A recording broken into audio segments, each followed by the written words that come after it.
Bienvenidos chicos a la primera charla de Conoce la especialidad. En este caso vamos a tocar la especialidad de neurocirugía y para esto tenemos al doctor Juan Valdivia. Él estudió su pregrado en la Universidad Peruana Cayetano Heredia, hizo su residencia en neurocirugía en la Universidad de Arizona, hizo un fellowship, bueno, hizo varios fellowships en realidad, tanto en la Universidad de Michigan como en la Universidad de Emory.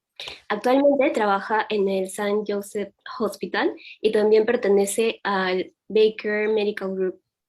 Entonces, con ustedes el doctor Juan Valdivia, que nos ha traído una linda presentación y también básicamente nos está dando un poco de su tiempo. Muchas gracias, doctor, de antemano.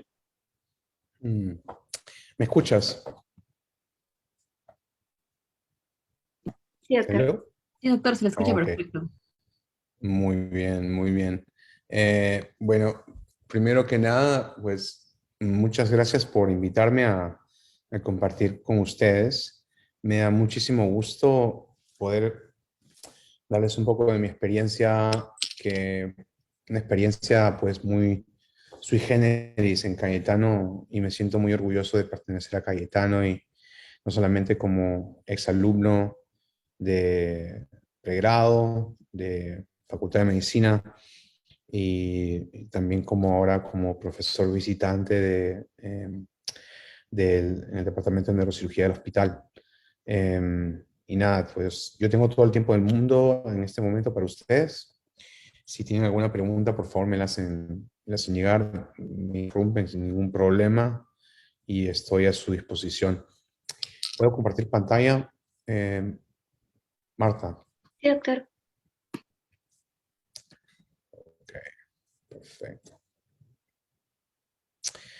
Ok, así que lo que vamos a discutir hoy es algo muy interesante porque es una experiencia muy particular para cada persona. Y pues am, la experiencia que yo tuve desde estar como estudiante de medicina en Cayetano hasta poder trabajar como neurocirujano fue una experiencia que no fue un camino directo, fue un camino muy sinuoso, que empezó pues en los tiempos en el que no había internet que nos pudiera comunicar como ahora. Recién estaba empezando a usarse el email. Es más, cuando empecé la facultad pues no, creo que no tenía correo electrónico en ese momento. Y algo que pues no tenía la capacidad de conectarse con profesionales para abrir puertas o para tener conexiones. No tenía que tocar la puerta, ¿no? Literalmente, físicamente, para tratar de entrar a una especialidad o hacer investigación. Así que les voy a enseñar algo que pues me parece muy interesante, y es una lección de vida de alguna manera, y espero que se lleven algo a casa, ¿no? Que lleven algo a casa para que les sirva en el futuro. Eh, Estas son mis disclosures. Eh,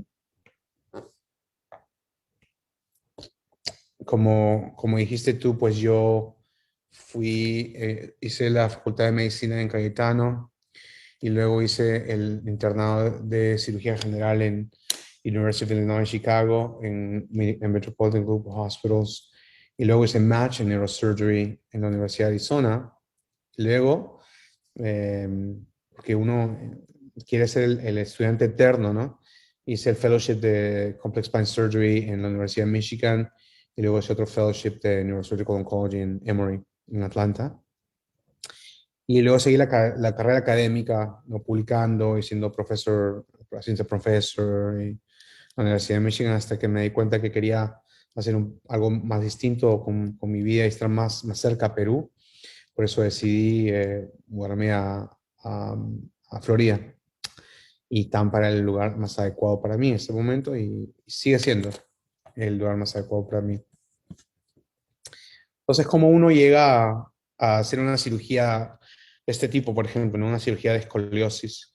Son cirugías de 6 horas a 7, 8 horas, en las que uno trabaja mucho en el cuerpo humano, ¿no? Uno no solamente usa los conocimientos ciencia básica, pero también los conocimientos de anatomía y los conocimientos clínicos, el juicio clínico, la experiencia clínica, conocimientos de física, biomecánica que uno los aprende en Cayetano, eh, y también usa un banco de conocimientos que uno quizás lo aprende parte en la Facultad de Medicina, pero también uno lo aprende mucho en casa. El poder trabajar por muchas horas sin tener necesidad de descansar, de comer, de ir al baño y ponerse siempre uno en el segundo lugar con respecto al paciente, ¿no? Eso yo creo que lo aprendí pues mucho en casa y parte en la Facultad de Medicina y mucho por fuera de la facultad también. Y es justo decirlo, ¿no? Eh, yo creo que hacer este tipo de cirugías para mí no solamente es hacer una cirugía como hacer le llamamos aquí un cookie cutter, ¿no? Como uno siempre hace la misma cirugía en el mismo día, en la misma hora, ¿no? Me suena súper aburrido, ¿no? Para mí, yo creo que algo que aprendí en Cayetano es a resolver problemas difíciles y problemas complejos con muy pocos recursos. Y eso me ayudó mucho en la carrera. Es por eso que me gusta hacer cirugía de columna compleja, porque uno usa muchas habilidades del pasado que uno las ha cultivado para resolver un problema muy complejo, un rompecabezas, como de este tipo, por ejemplo, ¿no? La figura, la placa de rayos a la izquierda es antes preoperatorio y la derecha es posoperatorio, ¿no?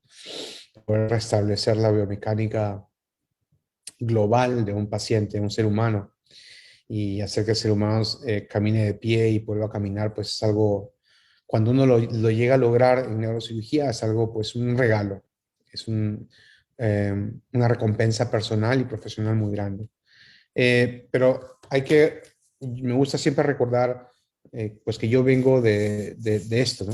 Vengo de Latinoamérica, vengo de Perú, y yo pienso que es un país bellísimo, un continente bellísimo que uno no lo puede dejar de lado, ¿no? Es por eso que me interesa mucho devolver mucho a Cayetano lo que he aprendido y lo que estaré por aprender también. Eh, Estas fotos son interesantes porque las tomé cuando yo era residente. Cuando era residente de neurocirugía, era más o menos el año 2000, empecé en el 2003 hasta el 2009. Y viajaba cada año a Perú, al menos una vez al año. Y iba a Cayetano a tratar de dar unas charlas y pues quizás sin, sin, sin mucho triunfo, ¿no? No habían puertas abiertas en ese momento para compartir los conocimientos que estaba aprendiendo, ¿no? Pero ahora creo que, creo que hay mucho más recepción para esto y me parece muy bueno. Eh, Extraño mucho Perú y la verdad que pues para ustedes quizás sea algo muy común y algo diario, ¿no? Pero no hay nada como nuestro país.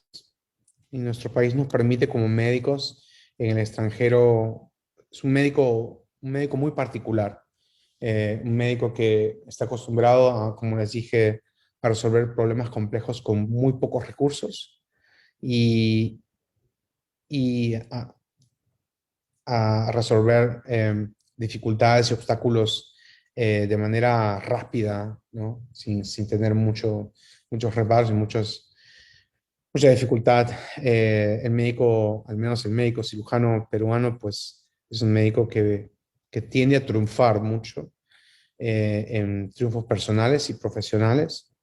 Es un médico que no tiende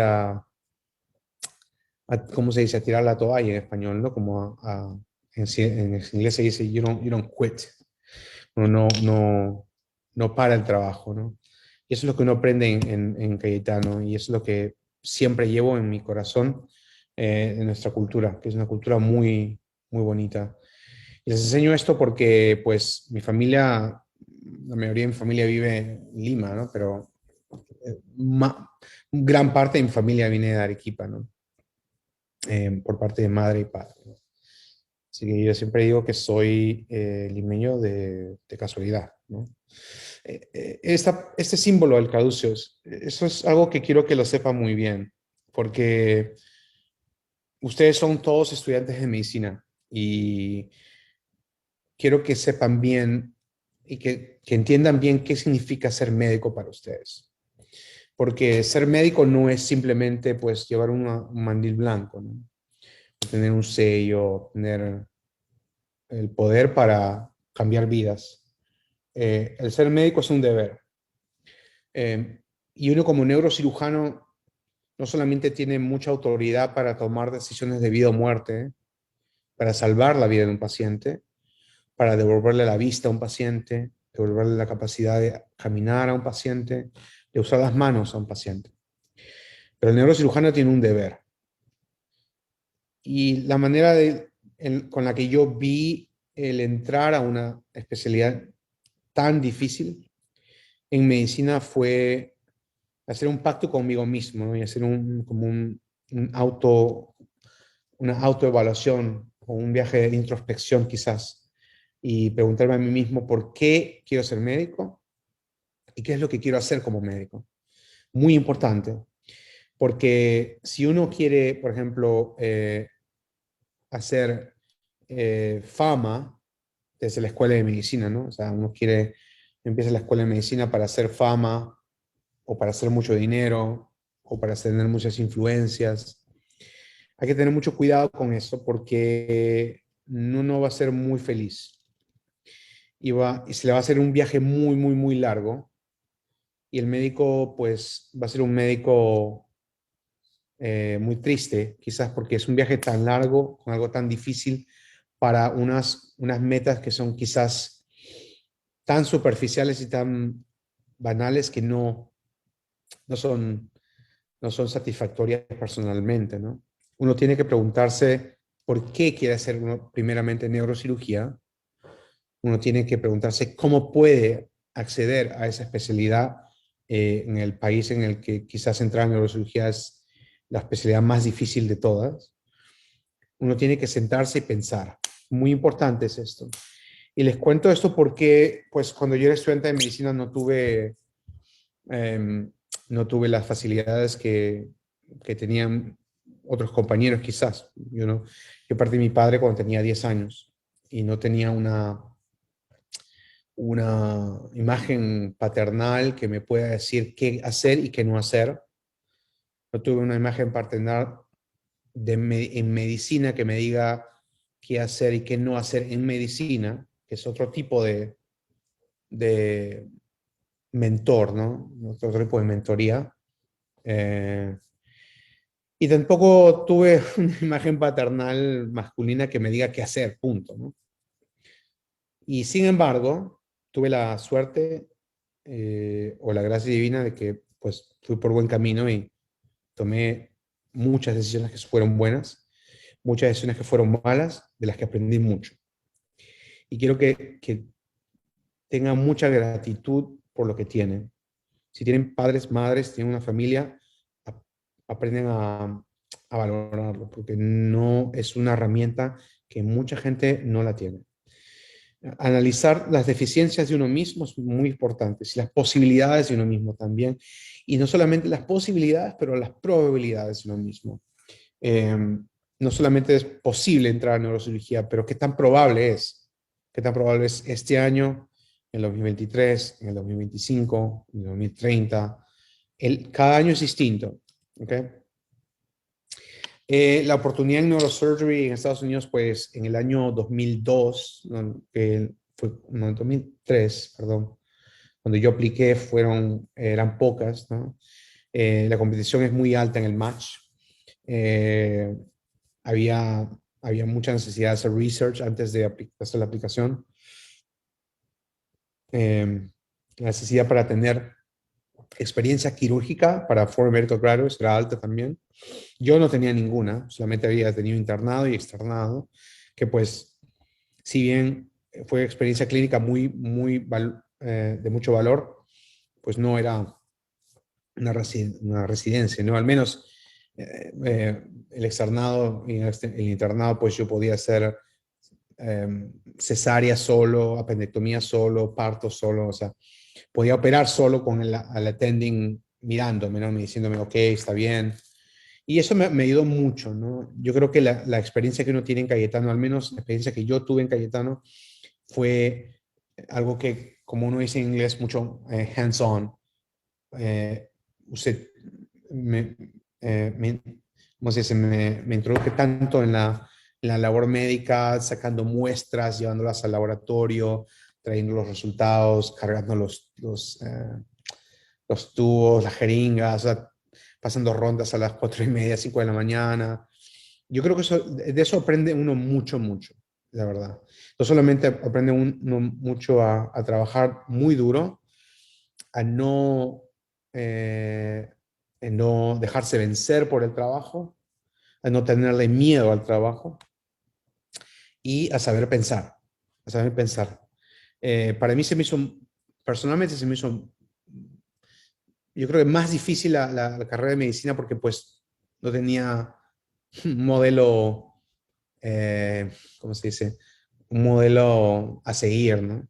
No tenía ningún modelo a seguir. Y mucha gente piensa en general que si uno ve a un alumno que no tiene un modelo en medicina, que no tenía, pues, que no tiene un padre, un primo, un tío, un familiar cercano que esté en la rama de medicina, quizás se encuentre alguna desventaja, pero yo quiero que aprendan lo siguiente. Eso no es verdad. Estudiar medicina sin tener ninguna mentoría o un mentor en medicina no es una desventaja, es una ventaja. ¿Por qué? Porque uno puede aprender medicina por sus propios medios. Es como descubrir una carrera por sí mismo, ¿no? Eh, a mí me pareció pues inicialmente pues que tenía una desventaja, pero no. Al contrario, me di cuenta de que aprendí medicina tomando mis propios pasos, ¿no? Pensando yo mismo, sin que nadie me diga por qué camino tomar. Así que estudié mucho y cada curso lo estudié distinto, ¿no? Pediatría, o sí, obstetricia, ginecología, cirugía, medicina. Cada curso lo terminé como un viaje de descubrimiento, ¿no? Porque es algo nuevo para mí. Eh, los obstáculos para un alumno de Cayetano pues eran muchos en ese tiempo y los obstáculos para un alumno de San Marcos en ese tiempo eran menores. Quizás van a pensar que pues esto no es cierto, pero en ese momento pues en el año 2001, 2002, eh, y el porcentaje de alumnos que trataba de entrar en neurocirugía era cero, absolutamente cero. Y pues era como una especialidad que no existía, ¿no? O sea, no, era algo tan esotérico, tan nebuloso que no estaba dentro del universo, ¿no? De la Facultad de Medicina de Cayetano, ¿no? En ese tiempo, ¿no? Que eran tres cosas, ¿no? Era cirugía general o infecciosas o medicina. Era algo así. Y todo lo demás no existía, ¿no? Era solamente esa burbuja, ¿no? Eh, pues cuando uno, pues, si yo era alumno en el 2000, 99, 2000, 2001, mencionaba que yo quería ser neurocirujano y quería hacer neurocirugía en el lugar más, en el que podía aprender mucho más de todo, que era Estados Unidos, pues la reacción no era una reacción, muchas veces era de burla y muchas veces era de, ¿cómo se dice? Disbelief, que era de que no me podían creer lo que estaba pensando, ¿no? Era algo, una utopía, ¿no? Pensar en hacer neurocirugía en Estados Unidos, para mí inclusive, eh, que para un alumno como yo, pues fuera pues una locura, ¿no? Una cosa de locos, que ni lo piense. Pero cuando hablé con mis amigos externos, internos de San Marcos en ese tiempo, pues me apoyaron mucho y eso lo tengo que reconocer. Lo tengo que reconocer que en ese momento la Facultad de Medicina de Cayetano tenía la mente mucho más abierta que la Facultad de Medicina perdón, de San Fernando, de San Marcos, tenía el horizonte mucho más abierto que Cayetano, y eso me sorprendió. Pero me sorprendió mucho, pero después la gente de San Marcos pues me apoyó mucho, mucho, demasiado. Y es algo que no lo encontré en Cayetano. Y eso hay que decirlo, hay que decirlo. Ah, los alumnos me apoyaron tanto, mis compañeros, los internos, y es más, el neurocirujano que me apoyó más que nadie fue de San Fernando, San Marcos. Eh, ¿Cuáles eran las necesidades de poseer cualidades fuera de medicina? Eran muchas, 100%. O sea, uno no va a llegar a neurocirugía simplemente por tener buenas notas, ¿no? Si uno saca buenas notas, ¿no? Y manda la aplicación, ya entra, ¿no? O sea, no, así no es, así no es. Yo creo que las notas es muy importante, ¿no?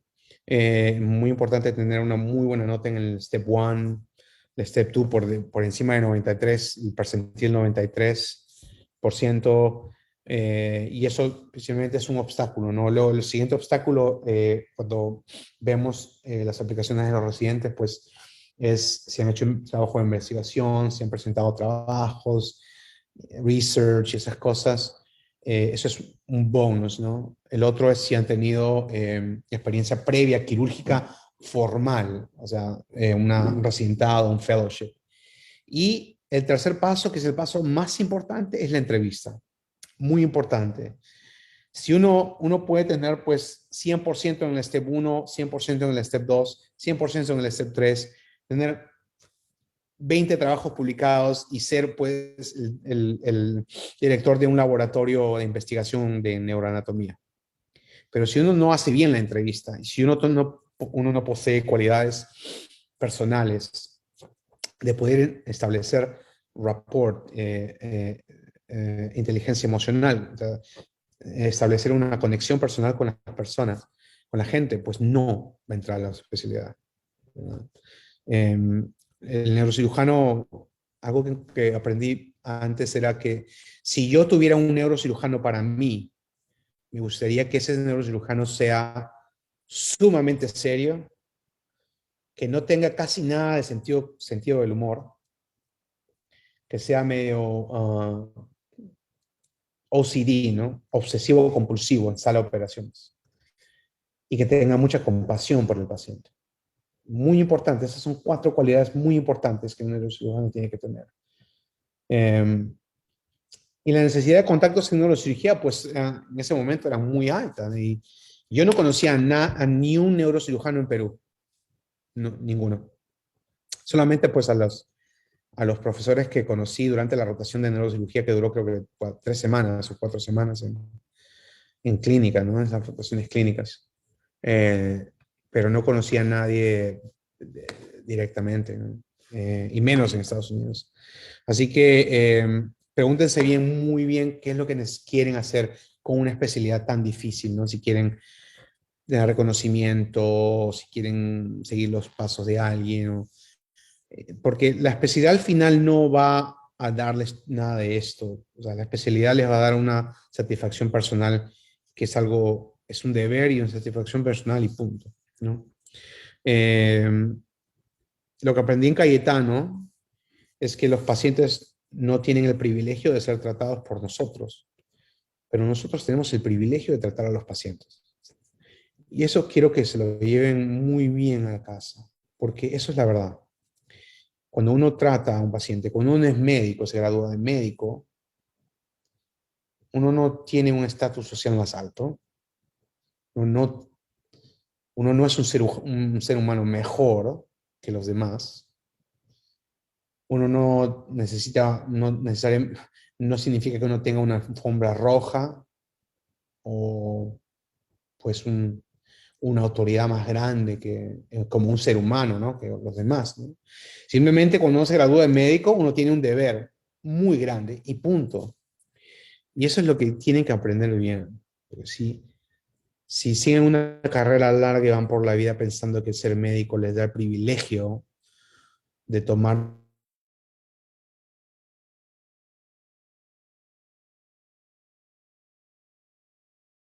grande. Yo siempre actúo cuando veo pacientes como si yo tuviera una, una, alguna fuerza más grande que yo mismo, ¿no? Ya si sean religiosos o no,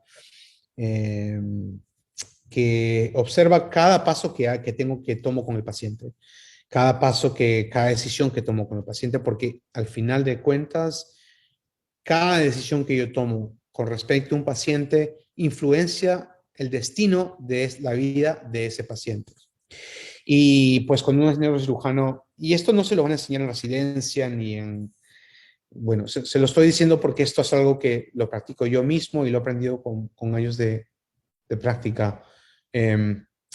Cuando uno establece una relación con el paciente, una relación médico-paciente, no siempre tiene que pensar que hay una tercera entidad en esta relación que es la justicia, ¿no? Uno tiene que tener los cuatro principios éticos de cualquier relación médico-paciente. Beneficencia, que es hacer el bien a los demás. No maleficencia, que es no hacer el mal, no dañar, primo non nocere. Justicia, que es dar el tratamiento justo, igual y equitativo a todos los pacientes, sin excepciones. ¿Ok? Autonomía. El paciente tiene la capacidad de decidir por sí mismo. ¿Ok? Muy importante tener esto en cuenta. Y esta es la relación médico-paciente que yo siempre practico y practiqué desde... Y esto lo aprendí en Cayetano, en el curso de ética. Y esto es muy importante porque cuando el médico se convierte en paciente, pues uno pues se pone en los zapatos del paciente, ¿no?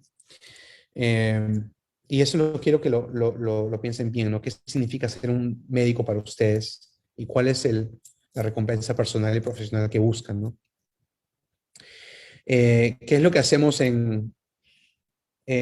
cuando practicamos medicina, practicamos neurocirugía, medicina, lo que sea, es unidad clínica, ¿no? No tiene que evitar uno tratar las placas, ¿no? Las placas de rayos. Uno tiene que tratar al paciente, como un paciente como un todo, ¿no? Evitar tratarse a sí mismo, hacer tratamientos, tomar decisiones para beneficiar al médico. Eso no debe existir. Uno tiene que poner siempre los pacientes primero que uno mismo, ¿no? Cuando uno es cirujano y son las 7 de la noche y uno está de guardia y viene el paciente con un blown pupil, tiene una epidural gigante, pues uno tiene que ir a sala. Tiene que ir a sala sabiendo que no va a dormir quizás hasta las 2 3 de la mañana, no va a comer hasta las 3 de la mañana, no va a ir al baño hasta las 3 de la mañana.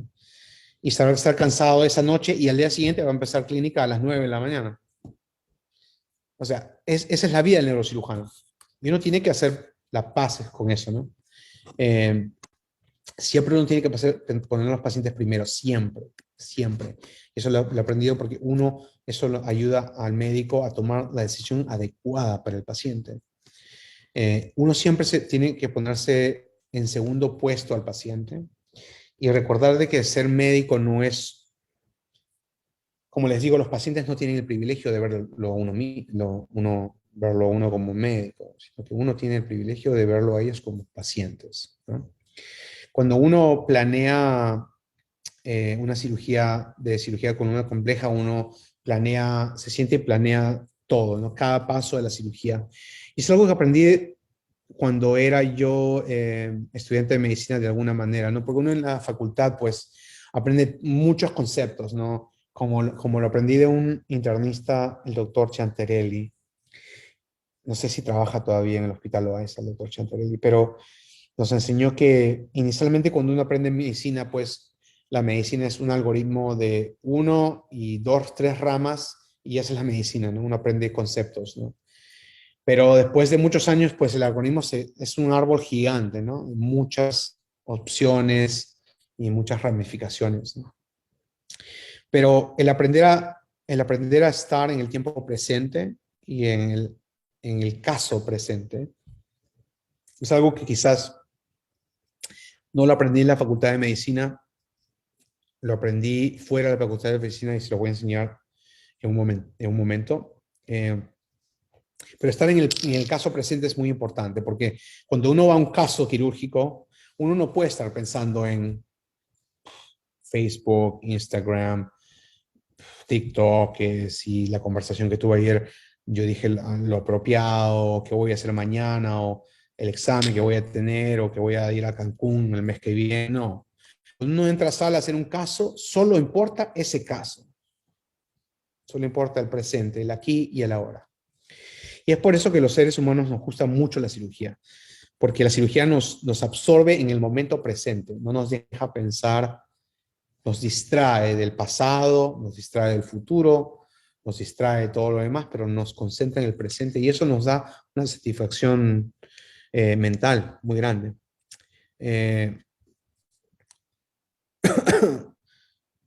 Tengo el privilegio pues de usar los instrumentos más avanzados de la neurocirugía moderna, ¿no? De ver el cerebro en versión tridimensional y hacer la cirugía antes de hacer la cirugía, sino, por decirlo así, ¿no?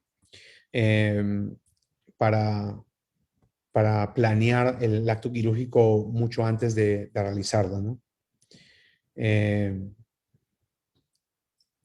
pues es algo que lo que quiero que aprendan en esto es que no dependan de los instrumentos modernos, la tecnología. La práctica de la medicina no es una práctica en el que uno se base totalmente en la tecnología. Uno tiene que usar los instrumentos tecnológicos como una herramienta, pero una herramienta es solo eso, no es un operador, es una herramienta. Es como un forceps, como una tijera, como un Bovie, un monocauterio. Es solamente una herramienta. El que hace la cirugía es el cirujano, el trabajo manual de coordinación visual y táctil. El cirujano tiene que hacer un buen trabajo y no depender de la cirugía. Y una analogía que hago con los residentes a quienes enseño es, por ejemplo, el robot, ¿no? El robot quirúrgico de cirugía de columna, que es algo muy, se ve súper moderno, casi pues sci-fi, ¿no? Algo, una película, ¿no? Pero el robot no hace la cirugía. El robot no hace que el paciente tenga un mejor resultado, tampoco hace que la cirugía sea más corta o que el paciente tenga un menor tiempo de anestesia. El robot simplemente ayuda al cirujano a hacer un paso de la cirugía. Es más, es como quitarle de la mente esa tarea al cirujano para que el cirujano pueda pensar menos en la cirugía o ponerle menos atención a la orientación espacial, ¿no? Tridimensional espacial, ¿no? Es por eso que les digo, tienen que aprender a hacer cirugía, si es que van a hacer cirugía como lo hacían décadas atrás, ¿no? 50 años, 60 años atrás. Examinando al paciente, interrogando al paciente, entrevistando al paciente, viendo las placas y haciendo unidad clínica. Y siempre usar todos los sentidos para examinar al paciente y hacer un assessment, una evaluación del paciente. Muy importante de eso, ¿ok?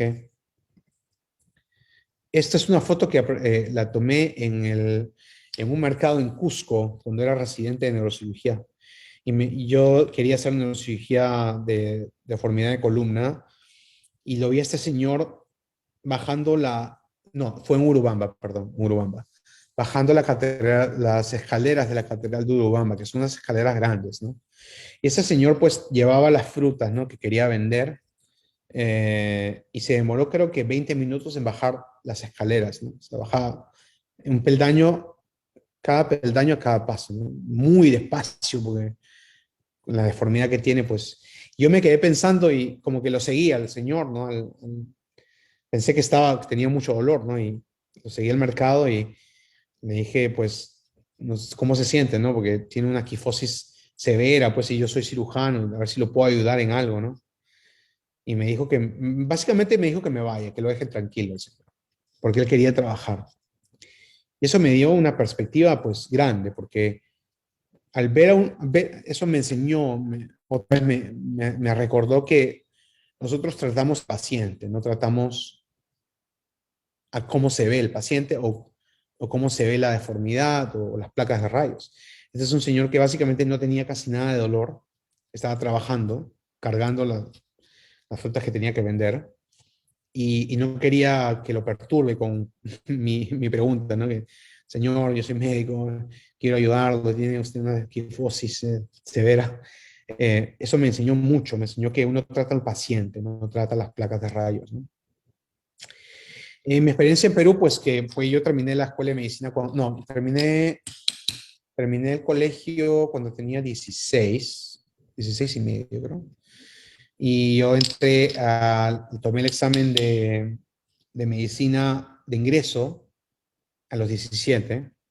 Había muchos aplicantes en esa época, no me acuerdo, eran más de 2.000 aplicantes y solamente habían 154 puestos, ¿no? No sé cómo sea ahora, la verdad. Sería bueno que me expliquen eso al final.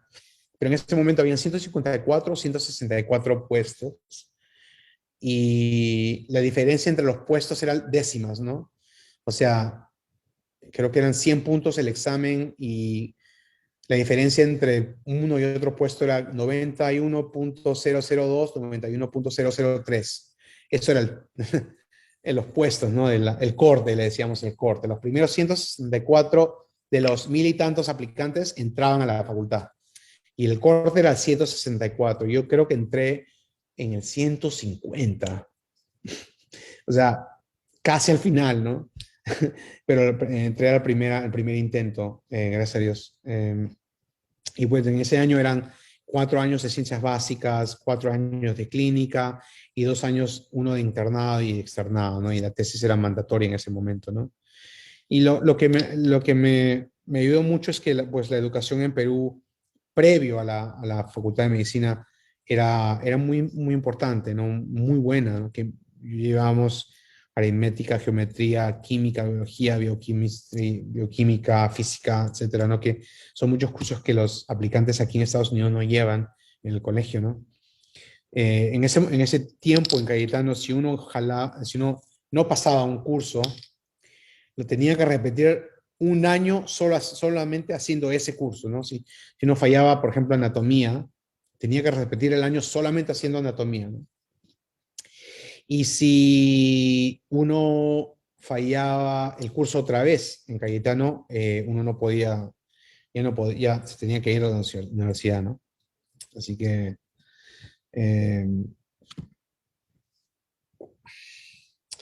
me acuerdo que el año en que yo entré, el 20% jaló anatomía, no pasó anatomía, el 20% de la clase se jaló de la promoción, ¿no? Solamente en el curso de anatomía. Y más o menos aproximadamente lo mismo en histología. Y pues teníamos un profesor, el profesor Puga, en anatomía, un cirujano muy antiguo, cirujano de la escuela antigua de cirugía, que pues nos tomaba examen oral en cualquier momento, ¿no? O sea, llegaba y, por ejemplo, tenía la lista, ¿no? De alumnos, ¿no? Creo que éramos casi 90 alumnos. ¿No? Y llamaba, por ejemplo, llamaba la lista, decía Valdivia, párese. Me decía, dígame los límites del ángulo de Traits. Y le decía, pues, eh, límite superior, límite inferior, límite ventral, límite dorsal. Y si no sabía alguna, pues me ponía mala nota, ¿no? Y aunque sea en una oportunidad, él dijo que había jalado a un alumno en el momento. O sea, lo había jalado en el curso. Si no sabía, jalado, no pasaba el curso. O sea, algo que nos tenía a todos los alumnos en un estrés, pues, diario, ¿no? Estudiando, ¿no? El examen oral de anatomía era un examen con cadáver y era una fila, ¿no? Una fila, una fila de 20 personas, 20 alumnos, y cada uno, o sea, salía al primero y el doctor Puga pues decía, ok, pase, ¿no? Uno llevaba el cadáver y era todo el cadáver, no era una parte del cadáver, era todo el cadáver, ¿no? Y el Puga agarraba la pinza y agarraba una estructura, ¿no? Y levantaba la estructura y decía, pues, ok, dime qué es esto, cuál es la función, de dónde va, hacia dónde va. Y podía, pues, levantar el nervio radial o la arteria tiroidea, lo que sea. Un examen súper tranca, súper tranca. La histología era algo difícil también porque teníamos al doctor Porturas en ese momento, un doctor muy particular, nos enseñó mucho, mucho, mucho de cómo ser buen estudiante y cómo ser mal estudiante. Cuando uno no pasaba o casi no pasaba el curso de histología, al final uno se iba a lo que uno llamaba el barco, ¿no? Que en el verano, enero, febrero y marzo, uno, como llamaba, un curso de, ¿cómo se dice? De remediation course en inglés, ¿no? Un curso de como que rehacer el curso, pero en 3 meses, y tomamos otro examen, ¿no? Con porturas. Y yo me fue el barco, o sea, me faltaba un poquito para pasar ese año. Me fue el barco, pero aprendí, porque lo aprendí doble, y una experiencia, pues, muy, muy importante para mi vida, ¿no? No había Google en ese tiempo, solo había la librería, ¿no? Y si uno, pues, y Porturas tenía la misma filosofía, ¿no? Se decía, a ver, Valdivia, levántese, dígame cuáles son las células X, Y, Z, ¿no? Y tenía unas expresiones muy particulares, el doctor. Si yo le decía, no, no, doctor, no sé qué células son, me decía, no sé por qué tú estás acá en la promoción, deberías salirte de la promoción. O sea, muy abiertamente retaba a los alumnos para salir de la rama de medicina, ¿no? Y siempre nos mandaba a la librería a leer, ¿no? Eh, eh, ¿Cuándo tomar el step 1, cuándo tomar el step 2? No les puedo decir cuál es la fórmula. Yo pasé el step 1 cuando era externo, perdón, cuando era externo, mi primera rotación fue la rotación en el 2 de mayo, porque la elegí estratégicamente porque en ese momento me dejaban salir temprano, o a veces me escapaba, ¿no? Porque quería estudiar, ¿no? 20 horas al día. Y luego empecé la rotación en el Hospital del Niño, y a las 3 semanas, o a las 2 semanas del Hospital del Niño, tomé el Step 1 y saqué 95%, y pues feliz, ¿no? Saqué una buena nota, ¿no? Eh, y las ventajas de estudiar en Cayetano son, bueno, para mí en ese momento fue que llevé todo un año de anatomía, todo un año de disección cadavérica, todo un año de disección cadavérica es algo muy, muy, es un privilegio, todo un año de histología en el que aprendí mucho, una exposición a cirugía muy, muy tempranamente, eh, y pues estudiábamos en materiales en español y en inglés. Tomamos el curso parte del curso Gorgas en la selva, en el que uno aprende mucho, mucho, mucho, o sea, mucho, mucho, y tiene una ventaja grande en comparación con los médicos o estudiantes o residentes de Estados Unidos, ¿no? Muy grande, ¿no? Con decirte que pues yo diagnosticaba TB y leishmaniasis y Chagas y esas cosas, pero así como residente, ¿no? O sea, pasaba ronda, me decían un caso, decía, oh, es TB, ¿no? Porque ya lo había visto tantas veces que pues tenía la experiencia que no habían tenido los médicos aquí, ¿no?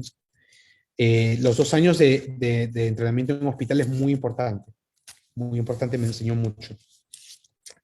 Y esto es Cayetano, ¿no? Cayetanos tengo unos recuerdos muy grandes, ¿no? Que no había, casi no habían celulares, pues cuando empezamos, y todo era lápiz y papel, el paciente, siempre estar con el paciente, aprender del paciente, ¿no? Eso es lo importante de Cayetano, cada vez que pasen visitas y cada vez que aprendan en rondas, el libro más importante de aprender medicina es el paciente, ese es el libro, el paciente. No es el libro de texto, ni el artículo, la copia, ¿no? Lo más importante cuando uno aprende es el paciente, porque lo que uno ve en un paciente, si lo ve de nuevo en otro paciente en el futuro, lo va a reconocer. Y eso es juicio y experiencia clínica. Nada puede reemplazar la experiencia clínica. Y eso es muy importante, muy importante. Esto es las rondas que pasamos en estas salas de pacientes comunes, ¿no? Salas comunes de pacientes, es algo invaluable, ¿no? Invaluable, que no hay reemplazo para esto. Muy, muy importante. Y los cursos, y ese es un ejemplo, ¿no? De cómo reconocer a los parásitos en parasitología, pues es algo, pues, es un lujo para nosotros, la verdad, porque eso no lo tienen otros estudiantes de medicina. Y eso es algo, un conocimiento que yo lo llevé al residentado y parecía pues algo, una ventaja muy grande que tenía, ¿no? Y eso solamente eso es un ejemplo, ¿no? En ese tiempo me acuerdo que para pasar para la citología uno tenía que hacer un examen en microscopio, ¿no? Y uno tenía que identificar cada estructura, que es algo pues muy, muy interesante y no lo tienen otros estudiantes de medicina, ¿no? Eh, Esas son fotos antiguas de nuestra rotación eso esto fue en Iquitos, sí, en Iquitos, cuando hacíamos gota gruesa, pruebas de malaria, ¿no? Y esto es algo que pues muy, muy, muy importante para la formación de un alumno. Tuve la suerte de, durante la Facultad de Medicina, fui bombero voluntario en B96 La Molina y obtuve el grado de subteniente del Cuerpo General de Bomberos Voluntarios del Perú. Y es algo que me enseñó mucho, mucho, porque me enseñó a trabajar en equipo, a trabajar bajo situaciones de estrés, a liderar un equipo en situaciones de estrés y liderar un equipo en el que estamos arriesgando nuestra vida por la vida de los demás.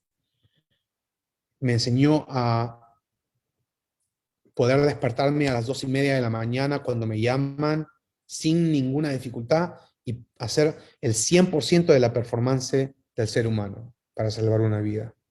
Y eso no lo aprendí mucho en la facultad, o sea, lo aprendí quizás de guardia, ¿no? En el hospital, ¿no? Pero lo que uno aprende en el cuerpo de bomberos es algo invaluable. Para mí en ese momento fue algo que me cambió la vida. Y aprendí a trabajar en equipo, que es algo muy importante cuando uno es cirujano. Aprendí a despertarme en cualquier momento que me llamen y me digan que esto tiene que, tiene que hacerse, pues, y se hace, ¿no? Yo básicamente vivía, después de la universidad, tomé el curso de bomberos en Barranco por 6 meses seguidos, me gradué y básicamente vivía en la estación de bomberos todas las noches estudiando para los STEPS y yendo a emergencias y atendiendo pacientes. Y cuando uno era, pues en ese tiempo, estudiante de medicina, uno era el médico, ¿no? Porque no había médico, ¿no? Ni siquiera había serumista inicialmente. Solamente estaba yo y había otro que era el estudiante de medicina, nosotros éramos los médicos de la ambulancia, ¿no? O sea, manejábamos la ambulancia y éramos el médico que atendía el paramédico, ¿no? Era algo de locos, o sea, y fuimos a muchas emergencias, ¿no? Sobre todo en La Molina, accidentes de tránsito, deslizamientos, huaicos y fuegos también, fuegos. Pero eso es algo que le enseña mucho al ser humano el cómo actuar en situaciones de estrés. Y yo creo que eso me enseñó mucho para aplicarlo en cirugía.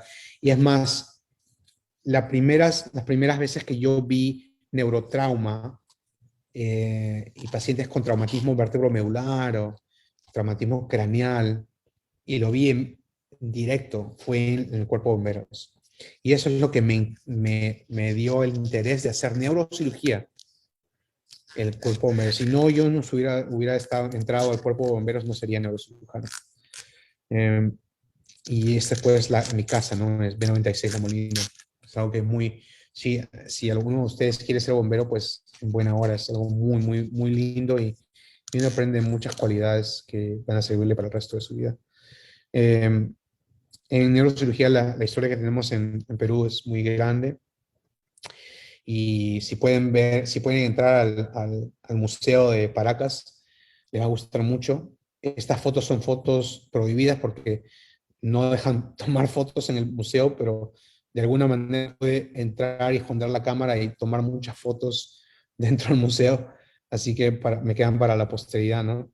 Cómo ven, cómo hacían craneotomías en la época pre-incaica, ¿no? Con un paciente que aparentemente sobrevivió. Eh, este es mi mentor, pues, quizás la persona que más me influenció durante mi carrera de pregrado, cuando era alumno, y el doctor Aldo Berti, un doctor de San Marcos, neurocirujano, quizás el neurocirujano, pues, que me ha tratado como persona, ¿no? Como una persona de verdad. Porque el neurocirujano en general es un individuo que un poco, pues, estresado, ¿no? De repente con deprivación de sueño, preocupado por los casos, ¿no? Y yo tocaba puertas en ese momento, ¿no? Y preguntaba, doctor, ¿cómo puedo hacer neurocirugía? Y siempre me daba el mismo tono de respuesta, ¿no? Que es difícil, pero tienes que tratar, y si no puedes, pues caballero, es así. Pero cuando estaba en la escuela de medicina, pues roté en Northwestern, en Chicago, y luego roté en Miami, en Neurosurgery. Y conocí al doctor Berti de casualidad, y me dijo, me cambió la forma de pensar, que eso es muy importante para ustedes. Lo conocí, él ya era un neurocirujano, y le pregunté, y él me preguntó, me miró a los ojos y me dijo, ¿tú quieres ser neurocirujano, sí o no?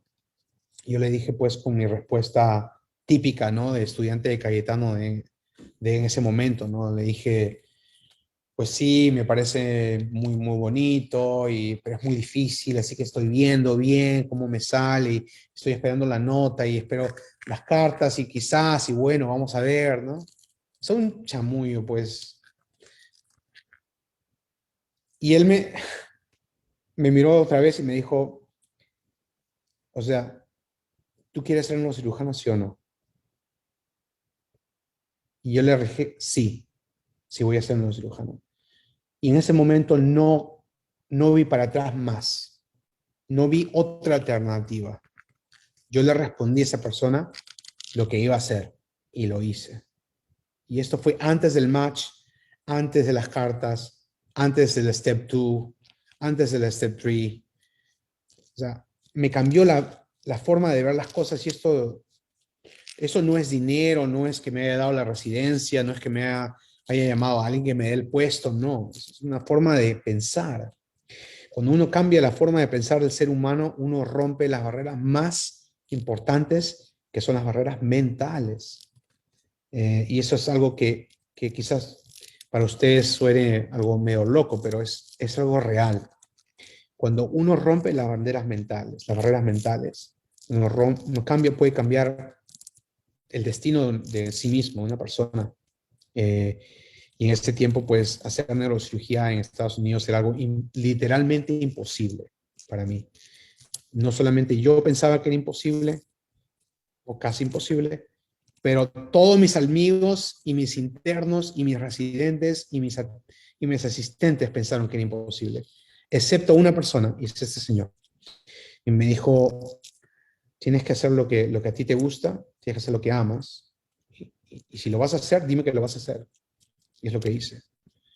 Y poco a poco empecé a operar con él. Esto fue una cirugía en Lima, con otros cirujanos de Argentina, de Perú. Y poco a poco me empecé a entrar a aprender mucho de neurocirugía y mucho de la vida también, y me hace mucha falta eso. Yo creo que si alguno de ustedes necesita un mentor, alguien que aprender, pues es algo que hace mucho bien al ser humano. Eh, y en ese momento me ayudó mucho. Por eso les extiendo la mano, ¿no? Si ustedes necesitan alguna ayuda, una guía de cualquier profesional, pues me tienen a su disposición. Les voy a dar todos mis datos en su momento. Aldo me dijo algo muy importante, ¿no? Que uno aprende a contar cuentos muy bonitos. Y él me llamaba Juan, y con muchos de mis amigos, ¿no? Pero me dijo que el día en que uno empieza a creerse sus propios cuentos, pues termina, ¿no? Game over, ¿no? Eso es muy importante, ¿no? Cuando uno se empieza a contar cuentos a sí mismo, pues es algo que cuando uno no llega muy lejos, ¿no? Y pues al conocer a esta persona me di cuenta de que el neurocirujano no necesariamente tiene que ser un robot, ¿no? De entrar al podio, ¿no? Y hablar, y es la ciencia, ¿no? Y todo el mundo el puesto. Bueno, claro, eso viene con la especialidad, pero esta es solamente una muestra de quién es esta persona, ¿no? Aldo, pues, es una persona que no solamente es un neurocirujano de trayectoria internacional, que ha hecho cirugías muy complejas y muy simples a veces, pero es alguien que no pierde la oportunidad de salir y a cantar ópera, ¿no? Con la que, a cantar a capela, ¿no? Eso me enseñó que el neurocirujano tiene que ser un ser humano, no solamente una persona que aprende a hacer un oficio, ¿no? Es un ser humano que tiene que ver al paciente como otro ser humano, como un ser humano dentro del universo, un ser humano con sentimientos, expectativas, y tiene que ser el cirujano tiene que ser un artista en una manera, ¿no? Porque tiene que ver simetría y tiene que dedicarse a su oficio, ¿no? Al arte de la cirugía. Él me dijo que en inglés, ¿no? Being a winner is an attitude towards life, not achieving a goal. I'm a winner, you're a winner, ¿no? Cuando uno gana en algo, no es cuando es que uno gane pues, algo físico, ¿no? Es una actitud mental. Cuando uno gana en algo, ¿no? Es ganador, todo es actitud mental. ¿Ok? Muy importante para ustedes. Eh, y para terminar, él me enseñó cosas muy importantes, ¿no? Nosotros no somos médicos y somos médicos y tratamos a nuestros pacientes como si fueran nuestra familia. Eso es muy importante y quiero que lo sepan de por vida. Si algo tiene que llevarse a casa es eso. Ah, y uno tiene que aprender a tratar a los pacientes como si fueran, pues, amigos del alma, ¿no? Uno tiene que responder las llamadas, abrazar al paciente, caminar de la mano con el paciente. Muy importante, ¿no? Este es un paper que publicó un amigo, un gran amigo de Arizona, Leon, que también es graduado de Cayetano, y él entró a cirugía vascular, y él publicó este paper en 2008, que es el viaje de graduados, Foreign Medical Graduates para la residencia en Estados Unidos, ¿no? Eh, Vamos a ver qué más. Entonces les recomiendo tener muy buenas notas, por encima de 93 o 95% en USMLE. Obviamente sacar el ECFMG Certificate, no sé cómo sea ahora, pero en ese momento era ECFMG. Tener cartas de referencia y haber publicado al menos un trabajo, ¿no? Esa fue mi promoción de internado de cirugía. Uno trabajaba pues casi 100, más de 100 horas a la semana, pues era el año más difícil de mi vida. Este fue mi chairman, es un médico pues que vivía, respiraba cirugía, ¿no? Un señor que había tenido ya, creo que 3 bypass coronarios, había tenido 3 ataques al corazón y seguía operando, ¿no? Seguía su labor de cirujano, ¿no? Eh,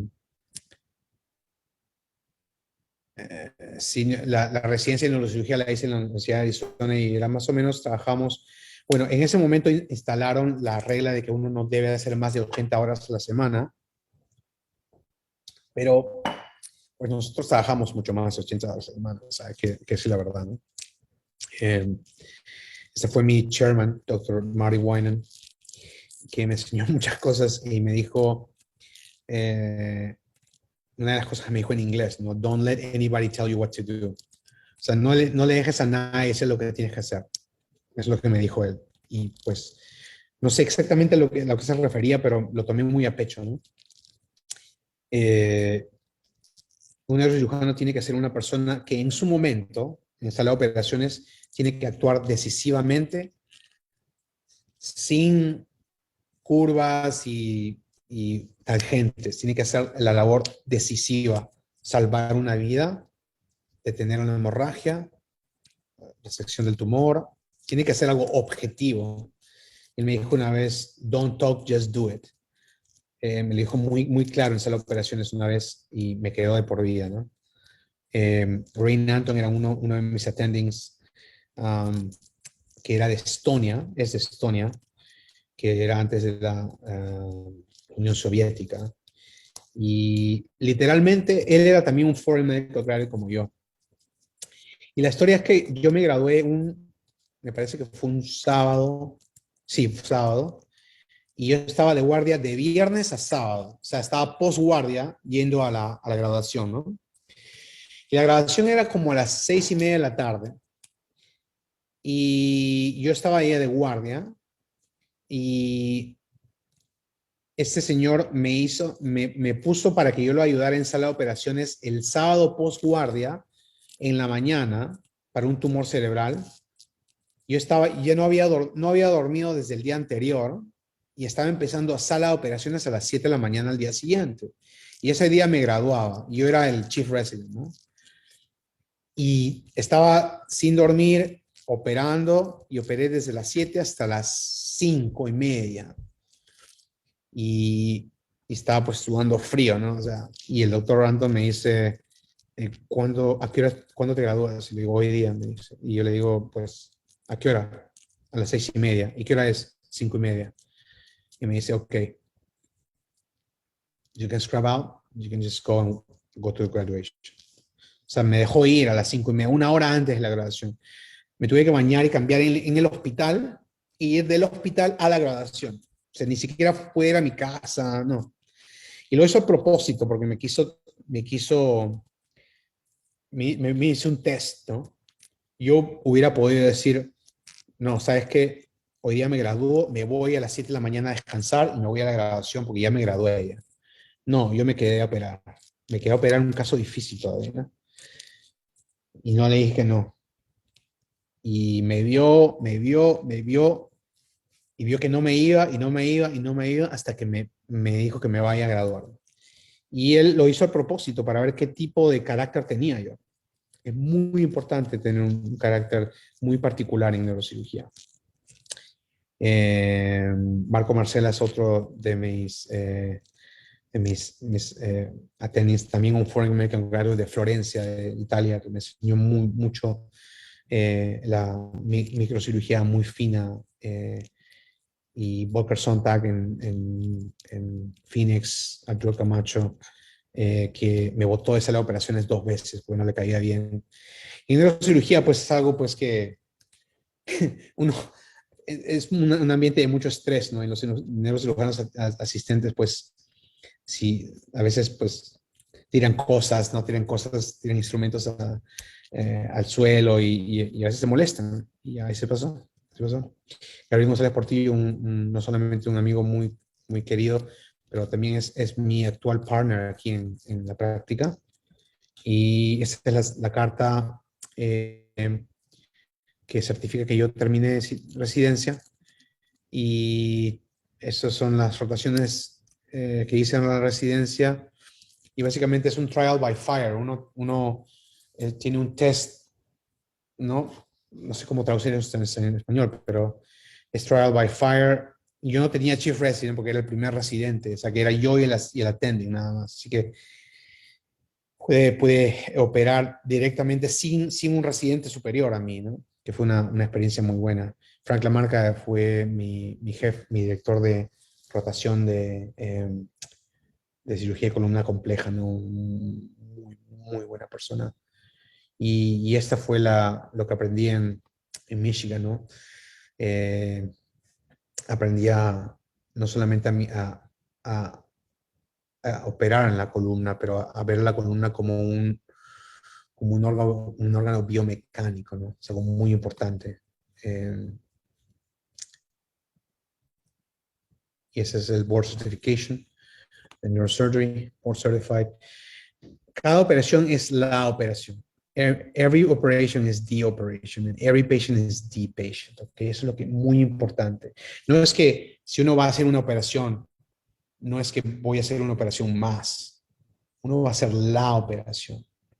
Porque cuando uno va a operar a un paciente, si uno se pone en el lugar del paciente, el paciente quiere que uno solamente piense en esa operación como si fuera la operación de toda su vida, la más importante. Y así tiene que ser. Uno no hace una operación más, un procedimiento más, que uno más, no. Uno pues, la operación hoy día. Mañana es otra operación, pero es la operación. Cada operación no se dedica 100% al paciente. Y vamos terminando, así que es el software que uso actualmente para hacer reconstrucciones tridimensionales de columna, para planear cirugía de columna compleja, aquí en Tampa. Los quiero invitar a este grupo de Latin American Neurosurgical Community, a todos ustedes, no importa que no sean neurocirujanos, pueden ser alumnos. Es un grupo que he fundado para básicamente llevar los conocimientos neuroquirúrgicos de Estados Unidos a Latinoamérica sin intermediarios, no directamente, ¿no? Tenemos un grupo de WhatsApp y un grupo de Facebook. En el grupo de WhatsApp discutimos casos de neurocirugía en inglés o en español. Y obviamente necesito voluntarios si quieren hacer ustedes ser voluntarios para el grupo, si quieren hacer voluntarios para hacer marketing o para armar casos o para hacer charlas, pues están totalmente bienvenidos porque van a tener contacto y van a tener el contacto que yo no tuve como alumno. Van a tener contacto con muchos neurocirujanos de todo el mundo, sobre todo de Estados Unidos, que son de habla España, que hablan español. Así que les recomiendo que entren al grupo. Ese es el grupo de WhatsApp. Perdón, si quieren al grupo de WhatsApp, les voy a enviar el link en este momento. Déjame ver un momento. Le voy a enviar el link, creo, a Nicole y ella lo puede poner en el chat para que entren al WhatsApp, ¿no? Algo que vamos a terminar esto, creo que ya. Algo que es importante que aprendí, que aplico en cirugía es flow psychology, que es algo de que uno como que se sumerge en el acto quirúrgico de manera tan particular que nada más importa en el mundo, en el universo, ¿no? One second. Copy link. Y eso lo apliqué en el ámbito del deporte, porque tuve la oportunidad de convertirme en freediver, en un apneísta, un buzo de apnea. Y tuve la suerte de conseguir el récord peruano de profundidad en apnea desde el 2017, 2018, 2019, 2020 y 2021, en 2 agencias distintas.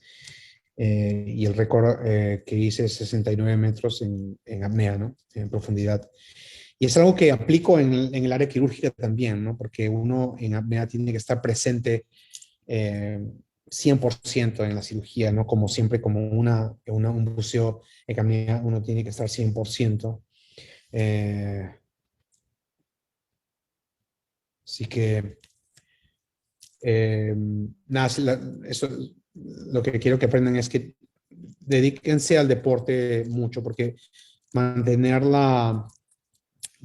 el estado mental y físico es muy importante para un cirujano. Ok, muy importante. Y nada, yo creo que estamos terminando ahora. Uno tiene que aprender en medicina, primero que nada, primo non nocere. Uno no puede dañar al paciente. Un cirujano, un neurocirujano que sale recién de residencia o de fellowship es un individuo que tiene muchas herramientas que pueden hacer bien, pero también pueden hacer mucho mal. Uno tiene que aprender cuándo operar al paciente y sobre todo cuándo no operar al paciente, que eso demora muchos años en aprender. Aprender qué uno quiere de la especialidad, qué uno necesita de la especialidad y aprender también el negocio de la medicina. Es muy importante saberlo y conocerlo, porque es importante saber el ámbito en que uno se va a desempeñar. Y los dejo con esto. Quiero que tengan aquí, ese es mi email, ese es mi WhatsApp. Se me hace muy difícil a veces responder WhatsApps individuales, me demora a veces una semana en responderlos, pero les envío, espero que les hayan enviado en el chat no sé si ven ahí el grupo, ese es el grupo de WhatsApp. Así que espero sus preguntas, espero que no se me haya hecho muy larga la charla, Marta.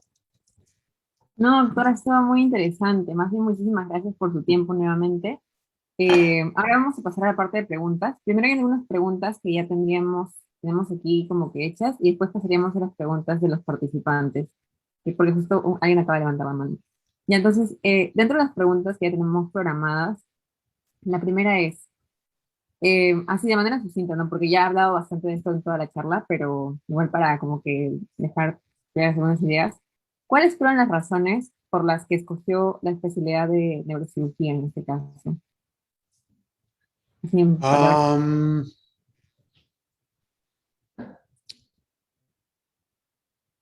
A ver, como les digo, cuando empecé a hacer la labor en el cuerpo de bomberos, vi muchos casos de neurotrauma y dos casos interesantes que me hizo pensar mucho fue, una vez estábamos en la ambulancia y había un choque de autos al final de la avenida Javier Prado, cuando si uno,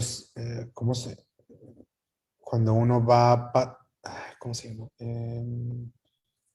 Cuando uno pasa la Universidad de Lima, más allá de el Colegio Recoleta, hay como no sé cómo se llama, pero como que la calle Prado termina, ¿no? Y un accidente y yo era el médico de la ambulancia, ¿no? Que era estudiante de medicina de cuarto, quinto año. Y pues se sabía primeros auxilios básicos, ¿no? Y habían dos jóvenes, jovencitas que habían chocado un auto y estaban en coma. O sea, no había ni una otra ambulancia, no había cómo intubarlas, no había, y tenían las pupilas dilatadas, o sea, un trauma severo. Y me di cuenta de que la situación era tan precaria, me interesó mucho encargarme de esa patología.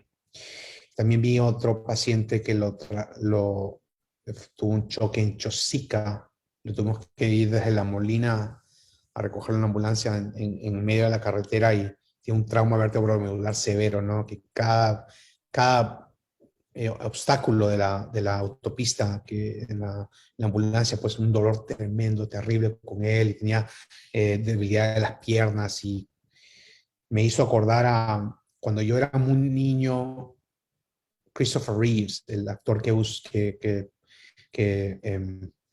hacía Superman.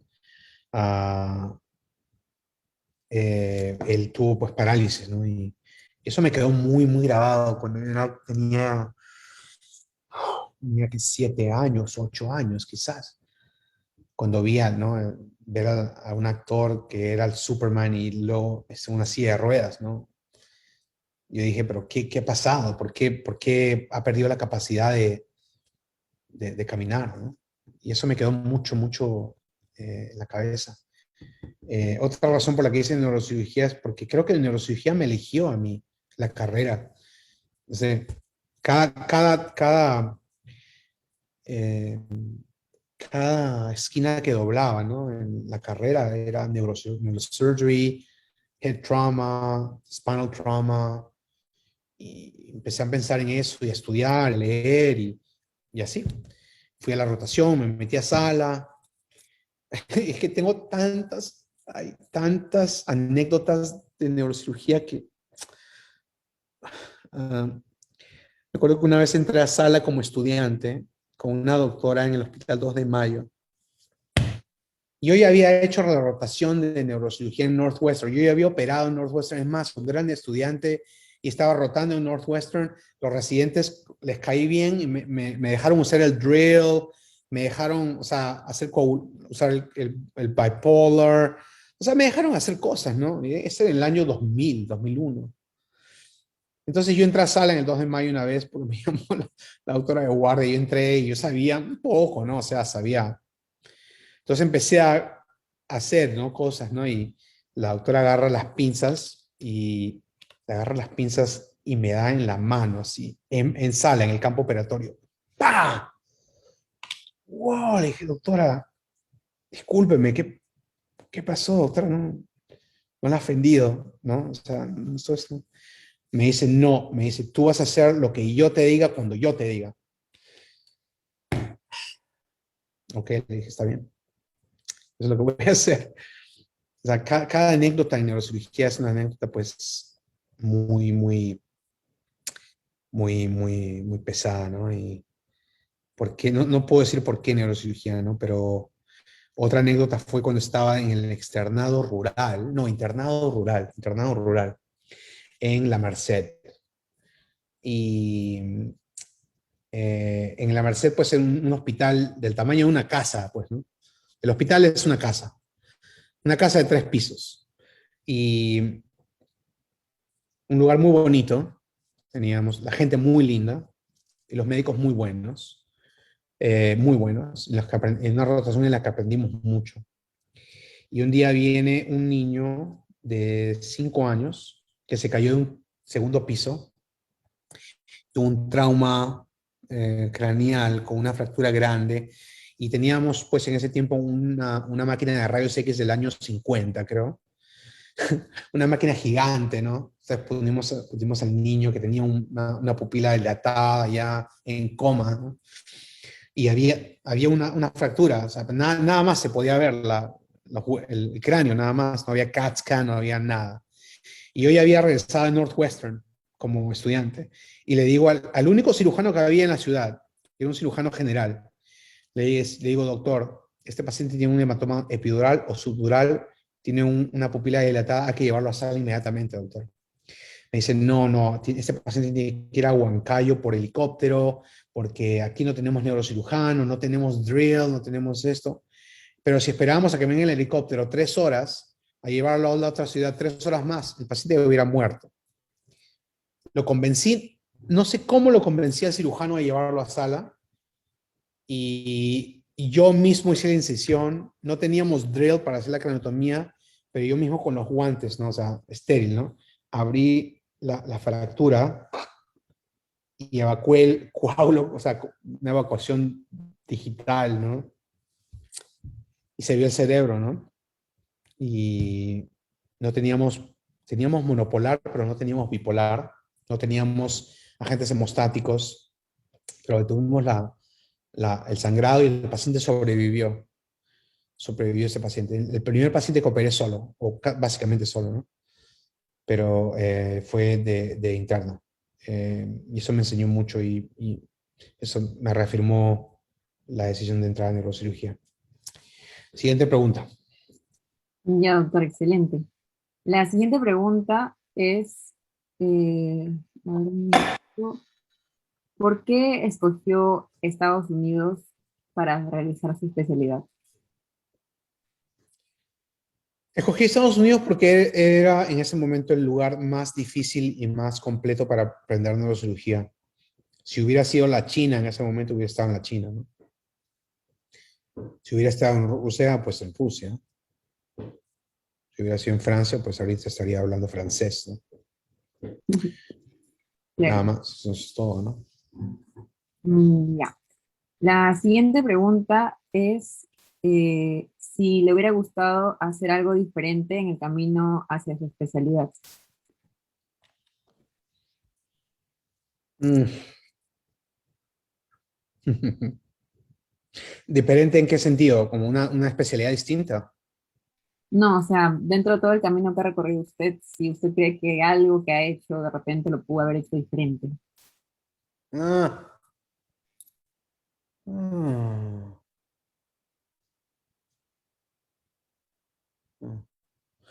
Me hubiera envuelto en trabajos de investigación mucho antes en la carrera, sí, hubiera hecho eso. Hubiera publicado más trabajos, quizás. Me habría abierto más puertas, ¿no? Pero pues en ese tiempo no sabía ni para qué me hubiera servido eso. O sea, quizás hubiera hecho eso, hacer más investigación. A ver, bueno, justo la siguiente pregunta tiene que ver con eso, y es la última antes de pasar a las del público, y es, eh, bueno, ¿qué experiencia tiene usted en investigación y qué tan importante la considera usted en su especialidad? Investigación es muy importante porque uno no solamente aprende a hacer investigación, pero aprende a hacer un análisis crítico de los artículos científicos. Yo hice investigación en Perú en neurología del trigémino, en gamma knife en neurología del trigémino y neuropsicosis cerebral. En Arizona hice investigación de epilepsia y más investigación de columna en Michigan. Así que eso es lo que más me dediqué, ¿no? Epilepsia y columna. Pero pienso que es muy importante, sobre todo para entrar a la residencia y simplemente para hacer al médico más sólido, ¿no? Un científico más sólido. Claro. Bueno, doctor, muchísimas gracias. Entonces, ahora vamos a pasar a las preguntas del público. Vamos a empezar con las personas que han levantado la mano. Entonces, la primera persona que tengo aquí es José Guillermo Colchado. ¿Puedes decir tu pregunta? Sí, claro. Bueno, ante todo, muy buenas noches. Soy José Guillermo Colchado. Yo ahorita estoy prácticamente, yo soy alumno de último año de Cayetano. Ahorita estoy prácticamente convencido de que quiero ser neurocirujano. Y bueno, muchas gracias por esta charla. Nadie nunca nos ha dado en general una charla acerca de esta especialidad. Y bueno, ¿no? Me he planteado perseguir una residencia bueno, en varios países, en España, en Canadá, aunque en Estados Unidos todavía no, o sea, no construyo mucho ese planteamiento. Entonces, bueno, un par de preguntas aquí. En primer lugar, ¿cómo es la recepción en Estados Unidos de los residentes latinoamericanos? Muy bien, eso es en primer lugar. Y en segundo lugar, bueno, quizá algún consejo adicional de su parte para alguien que quiere perseguirla en Estados Unidos, o cuál es el mejor camino para ir straightforward hacia la residencia en Estados Unidos. Uf, no hay la recepción de residentes latinos, o sea, cómo los tratan a los residentes latinos en neurosurgery. Depende, eso depende de dónde uno esté, ¿no? Depende si uno está en Miami o en Minnesota, ¿no? Yo creo que depende, en general, o sea, o sea, los residentes latinos son tratados muy bien, como cualquier otro residente. No hay yo no creo que no hay una diferencia preferencial o no preferencial. Yo siempre tuve la mejor de las recepciones en todas mis rotaciones y he rotado pues en muchos hospitales. Y no hay un camino straightforward, directo a neurosurgery. No hay uno. Uno tiene que probarse, ¿no? Uno tiene que probarse compitiendo contra, o sea, primero los que tienen más oportunidades de entrar son los ciudadanos estadounidenses y que han estudiado en Estados Unidos la escuela de medicina.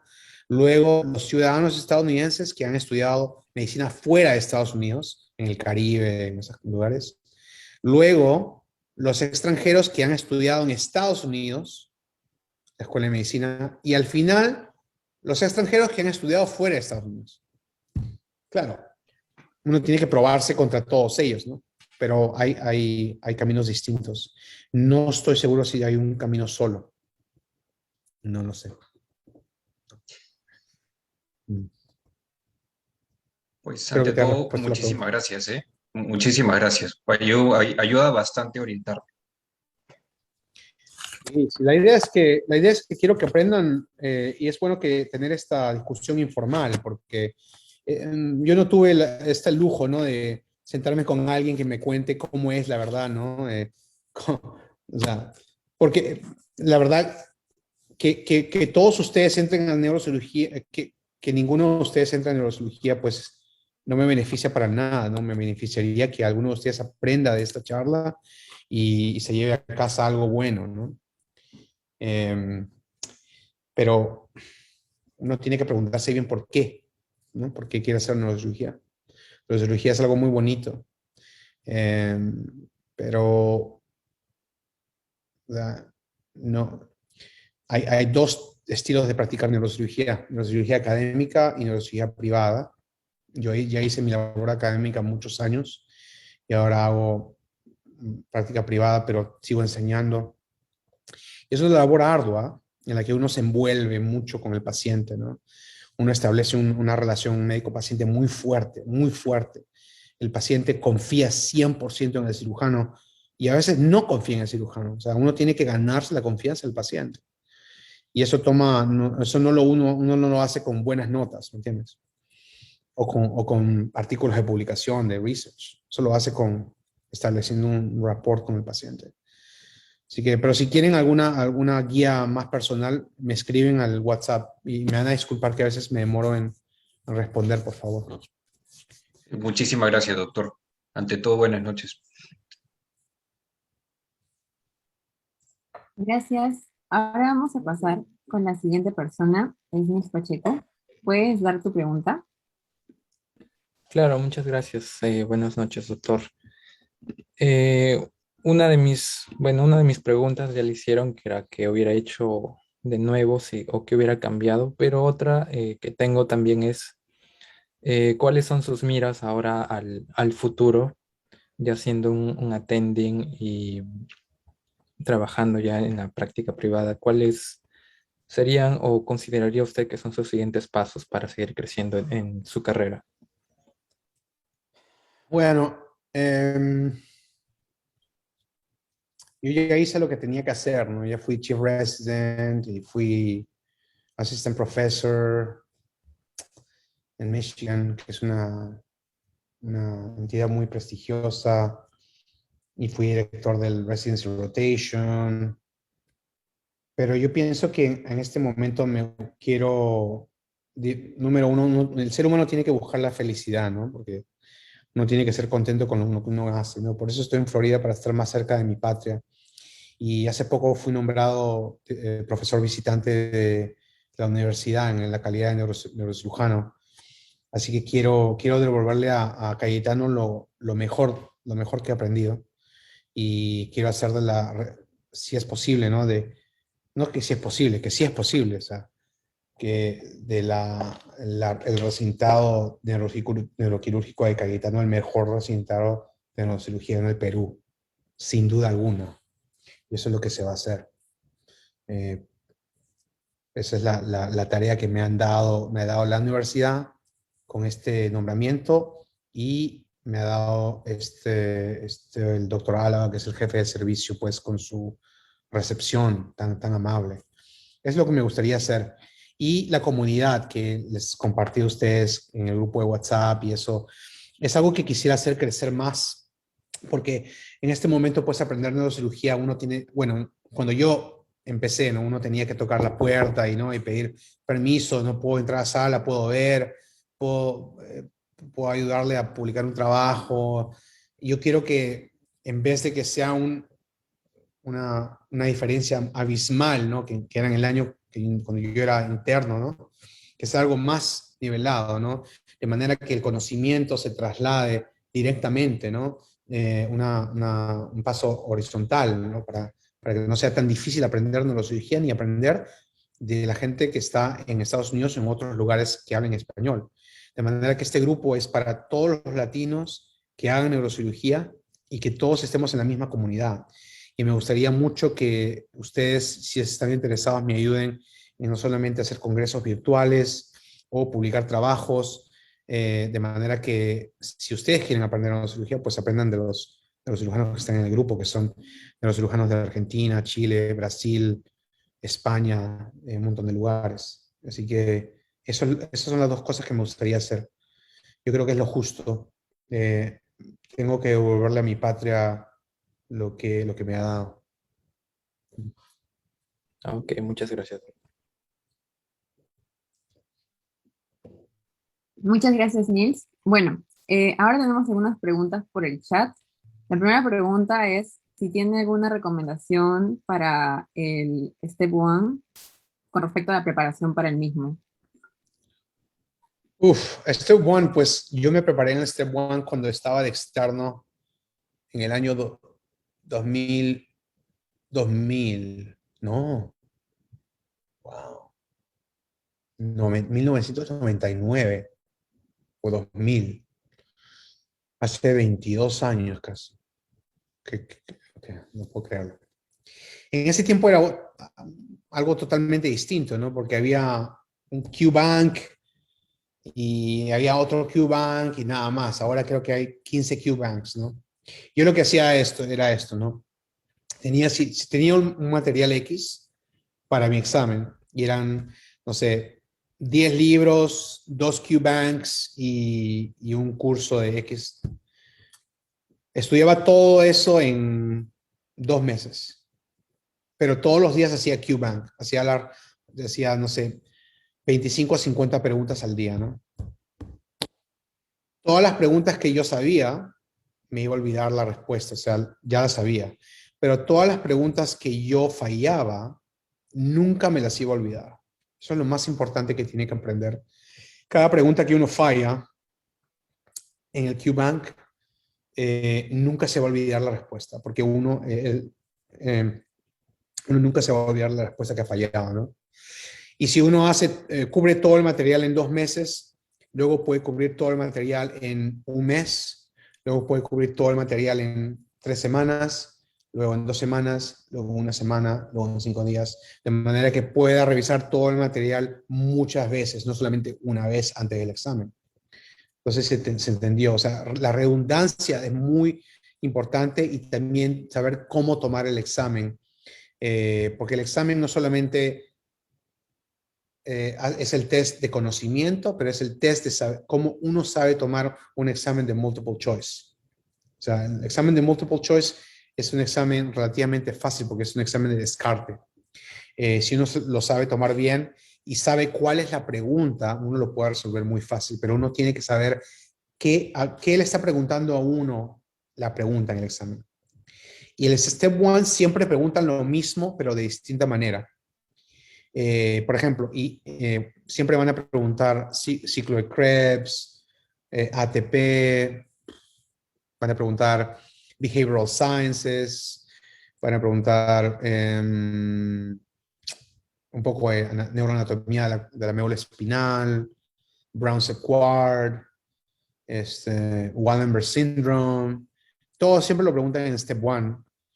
Y cada año hacen preguntas relevantes a ese año. Por ejemplo, este año yo creo que van a preguntar bastante de COVID-19, ¿ok? Y van a preguntar seguro las vacunas de COVID-19 o mecanismos de vacunas. Eso es seguro que lo van a preguntar, seguro. Sí, eso es mi recomendación. Para hacer el mayor número de preguntas posibles. Sí. Excelente, doctor. Bueno, y acá hay una última pregunta. A menos que alguien quiera hacer alguna más, me pueden hacerlas por el chat o pueden hacer su manito. Bueno, la pregunta que tengo aquí es si usted recomendaría hacer un año de investigación en Estados Unidos y si tiene algún lugar en especial donde usted recomendaría hacer un internship. Yo creo que hacer un año de investigación es posible, pero mucho cuidado con eso, porque uno cuando entra a hacer investigación por todo un año, muchas cosas pueden pasar en un año. Uno puede estar en un año y luego hay un proyecto grande y luego le piden a uno estar otro año y después uno puede posponer, entrar al internship, puede tomar el examen. Mucho cuidado con tomar research porque uno puede posponer el progreso de la residencia un poco. Yo creo que no es nada malo. Yo hice algo de eso, pero lo hice parte en Estados Unidos y parte en Perú. No hice un año completo. ¿Algún lugar en que yo recomiendo hacer un internship? Un internship de verdad aquí se llama el primer año de residente, es un internship. Yo creo que todos los hospitales son buenos para internship. No tendría alguno en especial, aunque la Universidad de Arizona es muy buena, está en Tucson, Arizona. Si van a aplicar a la universidad y hablan con alguien Y pueden usar mi nombre, pueden decirles que yo les dije que es un lugar muy bueno. Yo soy el primer graduado de la Universidad de Arizona en Neurosurgery. Así que puedo recomendarla muy bien. Um, pero si quieren alguna pregunta, pues como les dije, tienen mi WhatsApp, ¿no? Muchas gracias, doctor. Ya, y esta es la última, ahora sí. ¿Cuánto tiempo absorbe ser neurocirujano a la semana? Al menos en su caso. Wow. Es algo, pues, neurocirugía es como una droga, ¿no? No que yo tenga experiencia personal, pero neurocirugía es algo tan estimulante que uno se absorbe, es fácil estar absorbido en el mundo de la neurocirugía muchos días a la semana, ¿no? Yo en Michigan trabajaba 60 horas, 70 horas a la semana, ahora yo trabajo un poco más, quizás 70, 80 horas a la semana. Con darte una idea, por ejemplo, hoy día es jueves. ¿Jueves? Sí. Hoy día tuve una cirugía, tuve rondas en la mañana, tuve una cirugía hasta las 12 del día y luego empecé otra cirugía de 1 de la tarde hasta las 6:30 de la tarde, una cirugía de columna compleja muy difícil. Vine a casa y estoy con ustedes ahora. Y después de esto tengo que hacer un trabajo online, porque estoy haciendo mi MBA online y mañana tengo otra cirugía y estoy de guardia. El sábado también estoy de guardia y el domingo también estoy de guardia. Y el lunes tengo clínica y el martes tengo casos, tengo 2. El lunes antes de la clínica tengo un caso. Clínica es consultorio, ¿no? El miércoles tengo clínica, el jueves tengo 2 casos y el viernes tengo una cirugía. O sea, no sé, todos los días, ¿no? Y uno tiene que estar preocupado por el paciente todos los días. Y a veces uno tiene 10 pacientes y los 10 pacientes están críticos en la unidad de cuidados intensivos y uno a veces tiene que aprender a ganar y a perder. Algunos pacientes van a morir, algunos pacientes van a vivir. Y uno tiene que saber cómo manejar eso. El neurocirujano no va a salvar a todo el mundo. Y va a perder pacientes, no en sala, pero van a pasar pacientes, a pesar de uno trabajar en el paciente mucho, mucho por un trauma o algo así, el paciente está muy crítico y va a perder la vida en una semana, unos días. Y eso es duro. Es el paciente adulto, sobre todo el paciente pediátrico. Es algo muy duro para el neurocirujano. Y eso es, creo que lo más difícil de neurocirugía, es saber cómo llevar eso, ¿no? Saber cómo compensar esa pérdida humana a veces, que no es del cirujano, pero el cirujano está envuelto en el caso. Eh, y, y algo muy difícil quizás en neurocirugía es cómo tratar de llevar una vida normal, muy importante en neurocirugía. Porque el neurocirujano no es como un ser humano común y corriente, ¿no? Un ser humano que trabaja muchas horas bajo mucho estrés y duerme poco y pues tratar de amoldar eso dentro de una vida familiar normal, pues a veces no es lo mismo, o sea, no encaja bien y uno tiene que saber encajarlo bien, tiene que saber llevar un balance de vida muy importante, muy importante. Si uno, neurocirugía no lo es todo, no lo es todo en la vida. Neurocirugía no lo va a curar a uno cuando está mal, cuando está triste, cuando está enfermo. La cirugía simplemente es un deber. Y lo que les recomiendo es tratar de tener un balance en la vida. No solamente toda neurocirugía, mucho está fuera de neurocirugía, eso es algo muy importante, ¿no? Y nada, pero como les digo, pues tienen ustedes mi email, mi WhatsApp y les agradezco mucho que me hayan invitado a hablar con ustedes y si quieren que les dé otra charla en algún otro momento de algo más objetivo, ¿no? De algo más científico, pues en buena hora. Estoy tratando de ir a Lima en diciembre para dar una charla y enseñar a los residentes de Cayetano. Como les digo, pues la residencia de Cayetano tiene que ser la mejor residencia en el Perú. Y no es que tiene que ser, va a ser la mejor residencia en el Perú. Y la vamos a hacer. Y si ustedes quieren estar pues ligados a eso, a ese proceso, a ayudarme a hacer Cadaver Labs o charlas, pues en buena hora, están invitados. Muchas gracias, doctor. Doctor, yo sé que le había dicho que ya eran las últimas preguntas, pero dos personas han alzado su No, mano. está bien, No, está bien, está bien. ya, ok. Bueno, entonces vamos a darle paso primero a Icon de Rodrigo. Puedes hacer tu pregunta.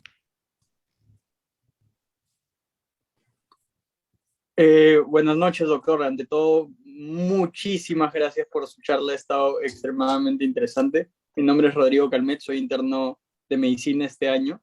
Y si bien es cierto, yo realmente no quiero neurocirugía, no quería dejar de perderme su charla. Yo quiero perseguir cirugía oncológica o ser un surgical oncologist también en Estados Unidos.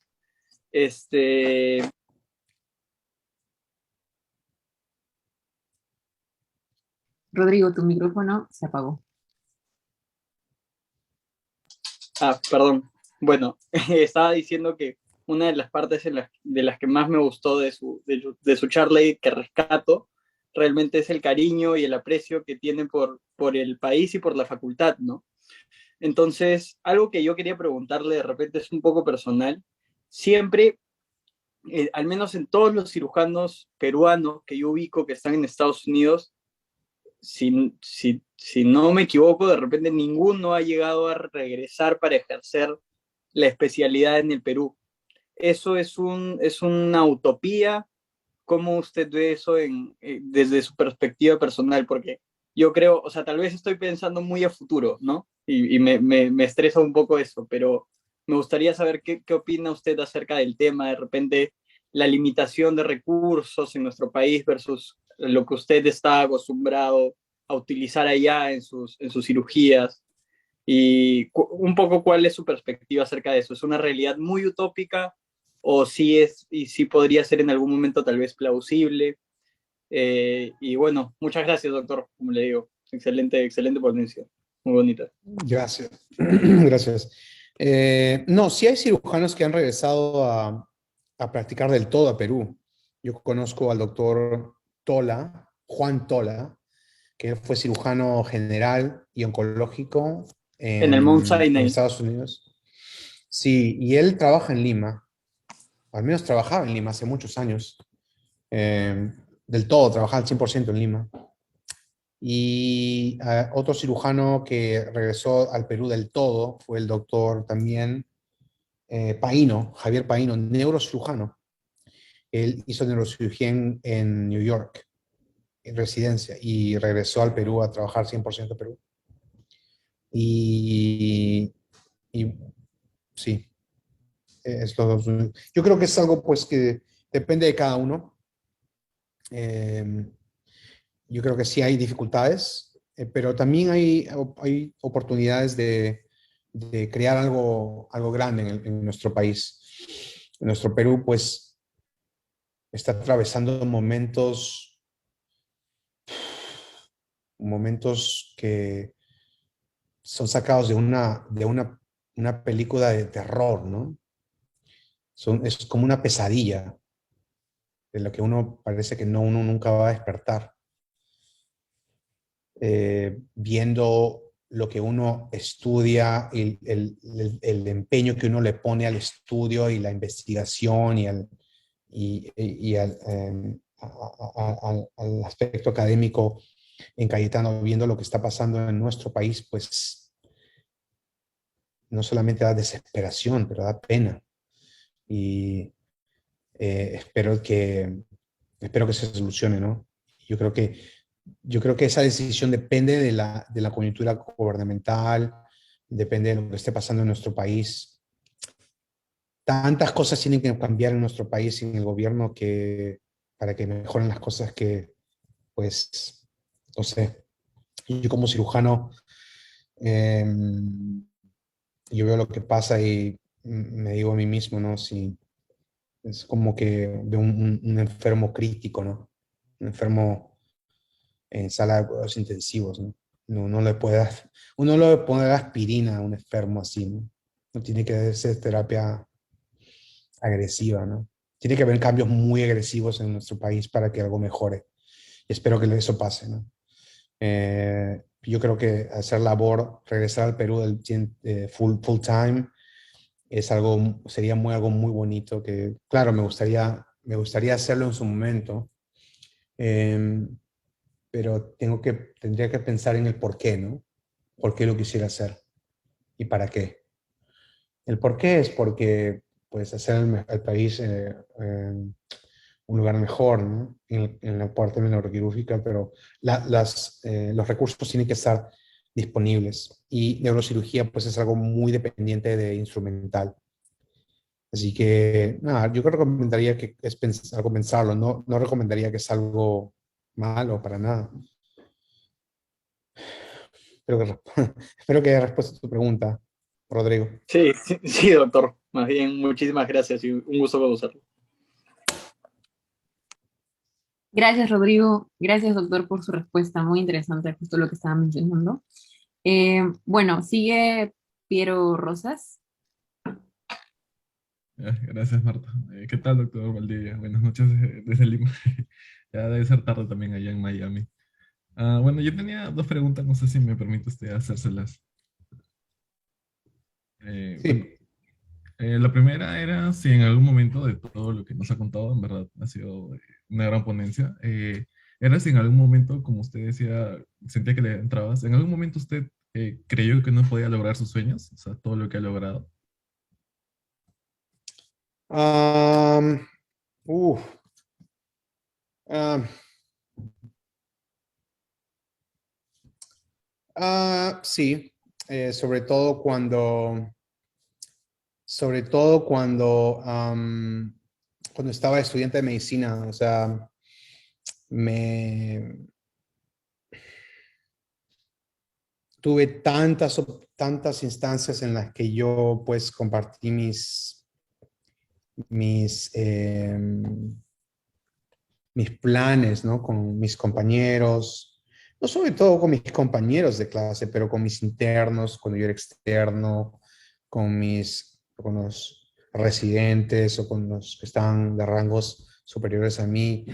Y el feedback que tuve siempre fue negativo, ¿no? El feedback fue, o sea, literalmente te puedo decir que a mí me dijeron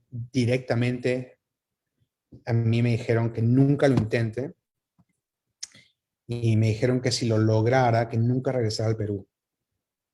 Eso me lo dijeron directo, directo, directo. Yo tenía la mochila, o sea, estaba con mochila y en zapatillas, ¿no? Era estudiante, ¿no? O sea, me dijeron que nunca lo intenté, que nunca lo iba a lograr, que ni lo sueñe, y que para qué lo pensara, ¿no? Y eso me lo dijeron muchas veces. Y no solamente me lo dijeron otros alumnos de años mayores que yo, pero me lo dijo, pues, al menos uno de los cirujanos, un asistente. No voy a decir el nombre, pero sí. O sea, eso es de verdad, ¿no? Y eso es cuando yo pensé que pues no valía la pena pensarlo, no valía la pena considerarlo, ¿no? Pero después no vi atrás, no me di, no perdí las expectativas. Eh, empecé a olvidar esas malas interacciones cuando empecé a interactuar más con internos de otras universidades, ¿no? Sobre todo San Martín, la Universidad de San Martín y la Universidad San Marcos, ¿no? Gente con un horizonte mucho más amplio en ese momento que Cayetano, mucho más amplio. Uf, mucho más amplio. Y médicos de San Marcos también, ¿no? Así que yo creo que cuando estaba en alumno era cuando más dificultades tenía con eso. Ujú. Gracias, doctor, por contarnos un poco más de esto, ¿no? De esta adversidad que, bueno, que era un ambiente negativo, ¿no? Que en verdad sobresalió, ¿no? Y siguió sus sueños, que es lo más importante. Y, bueno, la segunda pregunta era eh, ¿cuál sería la mejor forma de conseguir un mentor, ¿no? O contactos para poder lograr tener una rotación en una especialidad que uno desea, ¿no? En Estados Unidos. Eh, en una especialidad específica, bueno, la cosa más fácil pues es tener un tío que sea médico y que tenga un amigo en Estados Unidos y así, ¿no? Sería lo más fácil, ¿no? Pero nada, o sea, yo creo que ahora con el internet es tan fácil de mandar un correo electrónico a alguien y decirle, podría yo no hacer investigación con usted o algo así, o rotar, o dar. Y si te dicen que sí, pues buena hora, ¿no? O sea, yo creo que yo empezaría haciendo eso, ¿no? Pues, eso lo hice yo, pero en persona, en Perú. Y en Estados Unidos, cuando hice la rotación, yo iba a la oficina del médico y le decía, doctor, he rotado aquí 3 meses y me gustaría saber si puedo tener una carta de recomendación si usted piensa que he hecho un buen trabajo. Y así me dieron las cartas de recomendación. O sea, ok, esperé, ¿no? La sala de espera, me presenté, me dijeron, tú eres el estudiante, sí, sí, de Perú, ok, de Perú, ok. Sí, te voy a dar una carta, ok. O sea, así fue, ¿no? Así fue. Y así me dieron las 10 cartas que obtuve. Pero ahora pues uno puede tomar el teléfono, llamar, mandar un correo electrónico, WhatsApp. Y yo creo que tener contactos es muy importante y llegar a una especialidad difícil no depende solamente de las buenas notas, ¿no? Sino qué tanta llegada personal tenga uno con la gente, ¿no? Bien, gracias, Doc. Gracias por el tiempo, ¿no? Y por la ponencia, en verdad. Muchas gracias. A la orden. Espero. Doctor, bueno, ahora sí, han sido todas las preguntas, pero yo tengo una pregunta personal. Dígame. Bueno, hemos hablado de muchas cosas hoy. Muchas gracias por su tiempo y por toda su experiencia. Mi pregunta era, si bien ha resaltado en todo momento que la investigación es importante, tanto para postular como para en sí ser médico, ¿no? A la residencia. La pregunta es, ¿qué tan relevante o qué tan importante es que la investigación que se haga en pregrado sea de neurocirugía específicamente o sea de otras áreas? O sea, ¿es relevante eso a la hora de postular a la residencia en neurocirugía en Estados Unidos? O sea, digamos, si tengo estudios publicados, pero son en otras áreas y no específicamente en neurocirugía, sí, digamos, ¿tiene un peso similar o es bastante la diferencia? Yo, mm, yo pienso que no es un peso similar, obviamente, ¿no? Porque si es algo que no tiene nada que ver con neurocirugía, pues no es malo, pero para neurocirugía, idealmente sería importante tener algo con relación a neuroanatomía o neurofisiología o neurotrauma, ¿no? Pero no, hacer investigación no, cualquier trabajo es importante porque no, la idea no solamente es tener varios trabajos, pero eso es un récord de qué tanto uno está envuelto en ciencia, ¿no? O sea, así que no es nada malo tener trabajos en otros temas, ¿no? Muchas gracias, doctor. Bueno, Ujú. hay una última, perdón, en el chat que dice si la Johns Hopkins sería una buena opción para aplicar al residentado de neurocirugía en Estados Unidos. Pregunta alguien en el chat. Sí, yo nunca roté en Johns Hopkins, pero yo sé que es un muy buen programa. O sea, no, yo quiero que todos los programas de neurocirugía son buenos. Que yo sepa, todos los programas en el 2021 eran buenos. Y Johns Hopkins es muy buena reputación, muy buena reputación. Y me parece que el director del programa ahora es Nick Theodore, que fue mi attending en Barrows, en Arizona. Eh, no hablo con él hace muchos años, pero yo creo que es un muy buen programa. Claro que sí. Gracias, doctor. Ahora sí ya fueron todas las preguntas. Para terminar, nos gustaría sacarnos una foto con usted. Eh, los que quieren podrían prender su cámara para poder salir en la foto, chicos.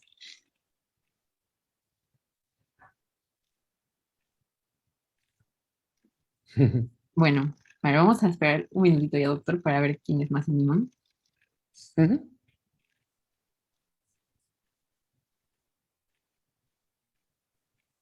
¿Cuántos somos ahora? ¿Cuánta gente? más o menos.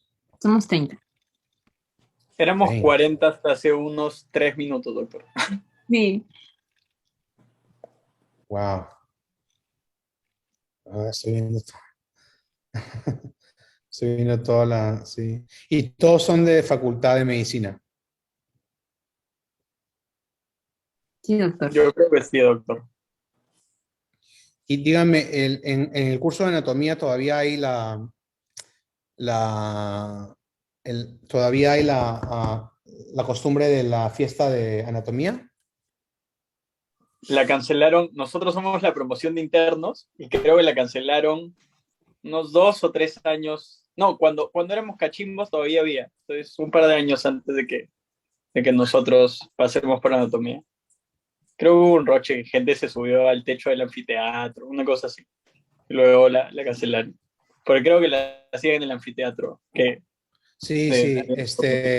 Puga venía a dar el examen de miembro inferior, que era el último segmento del año.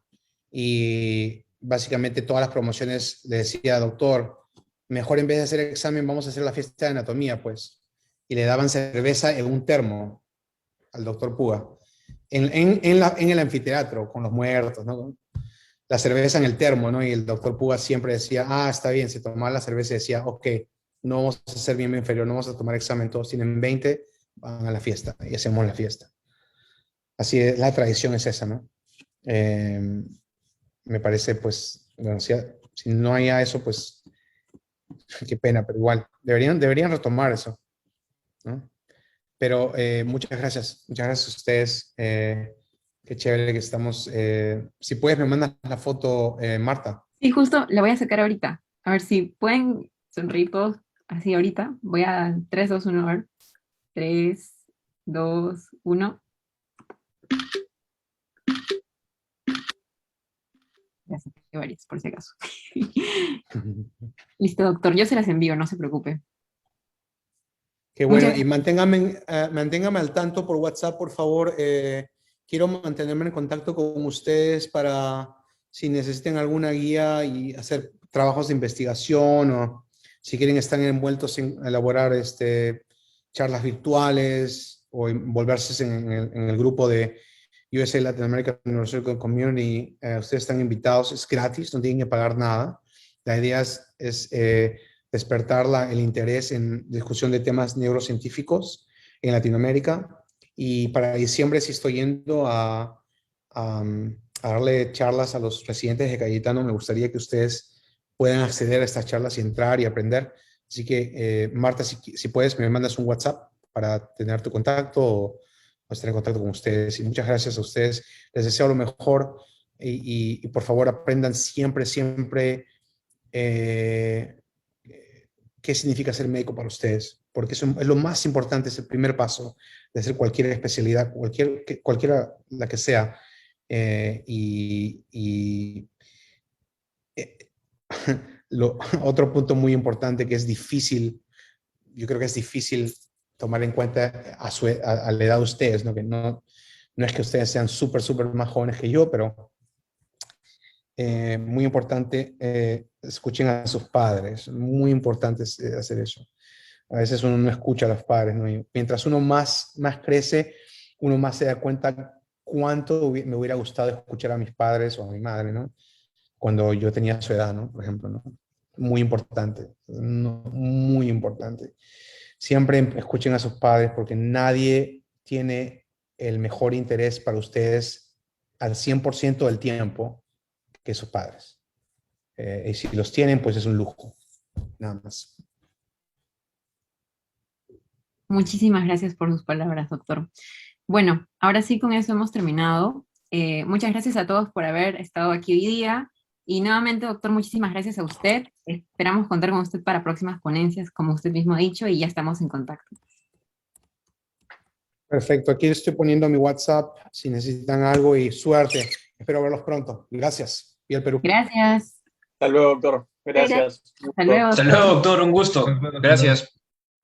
Chao, chao. Sí, doctor. Hasta luego. Gracias.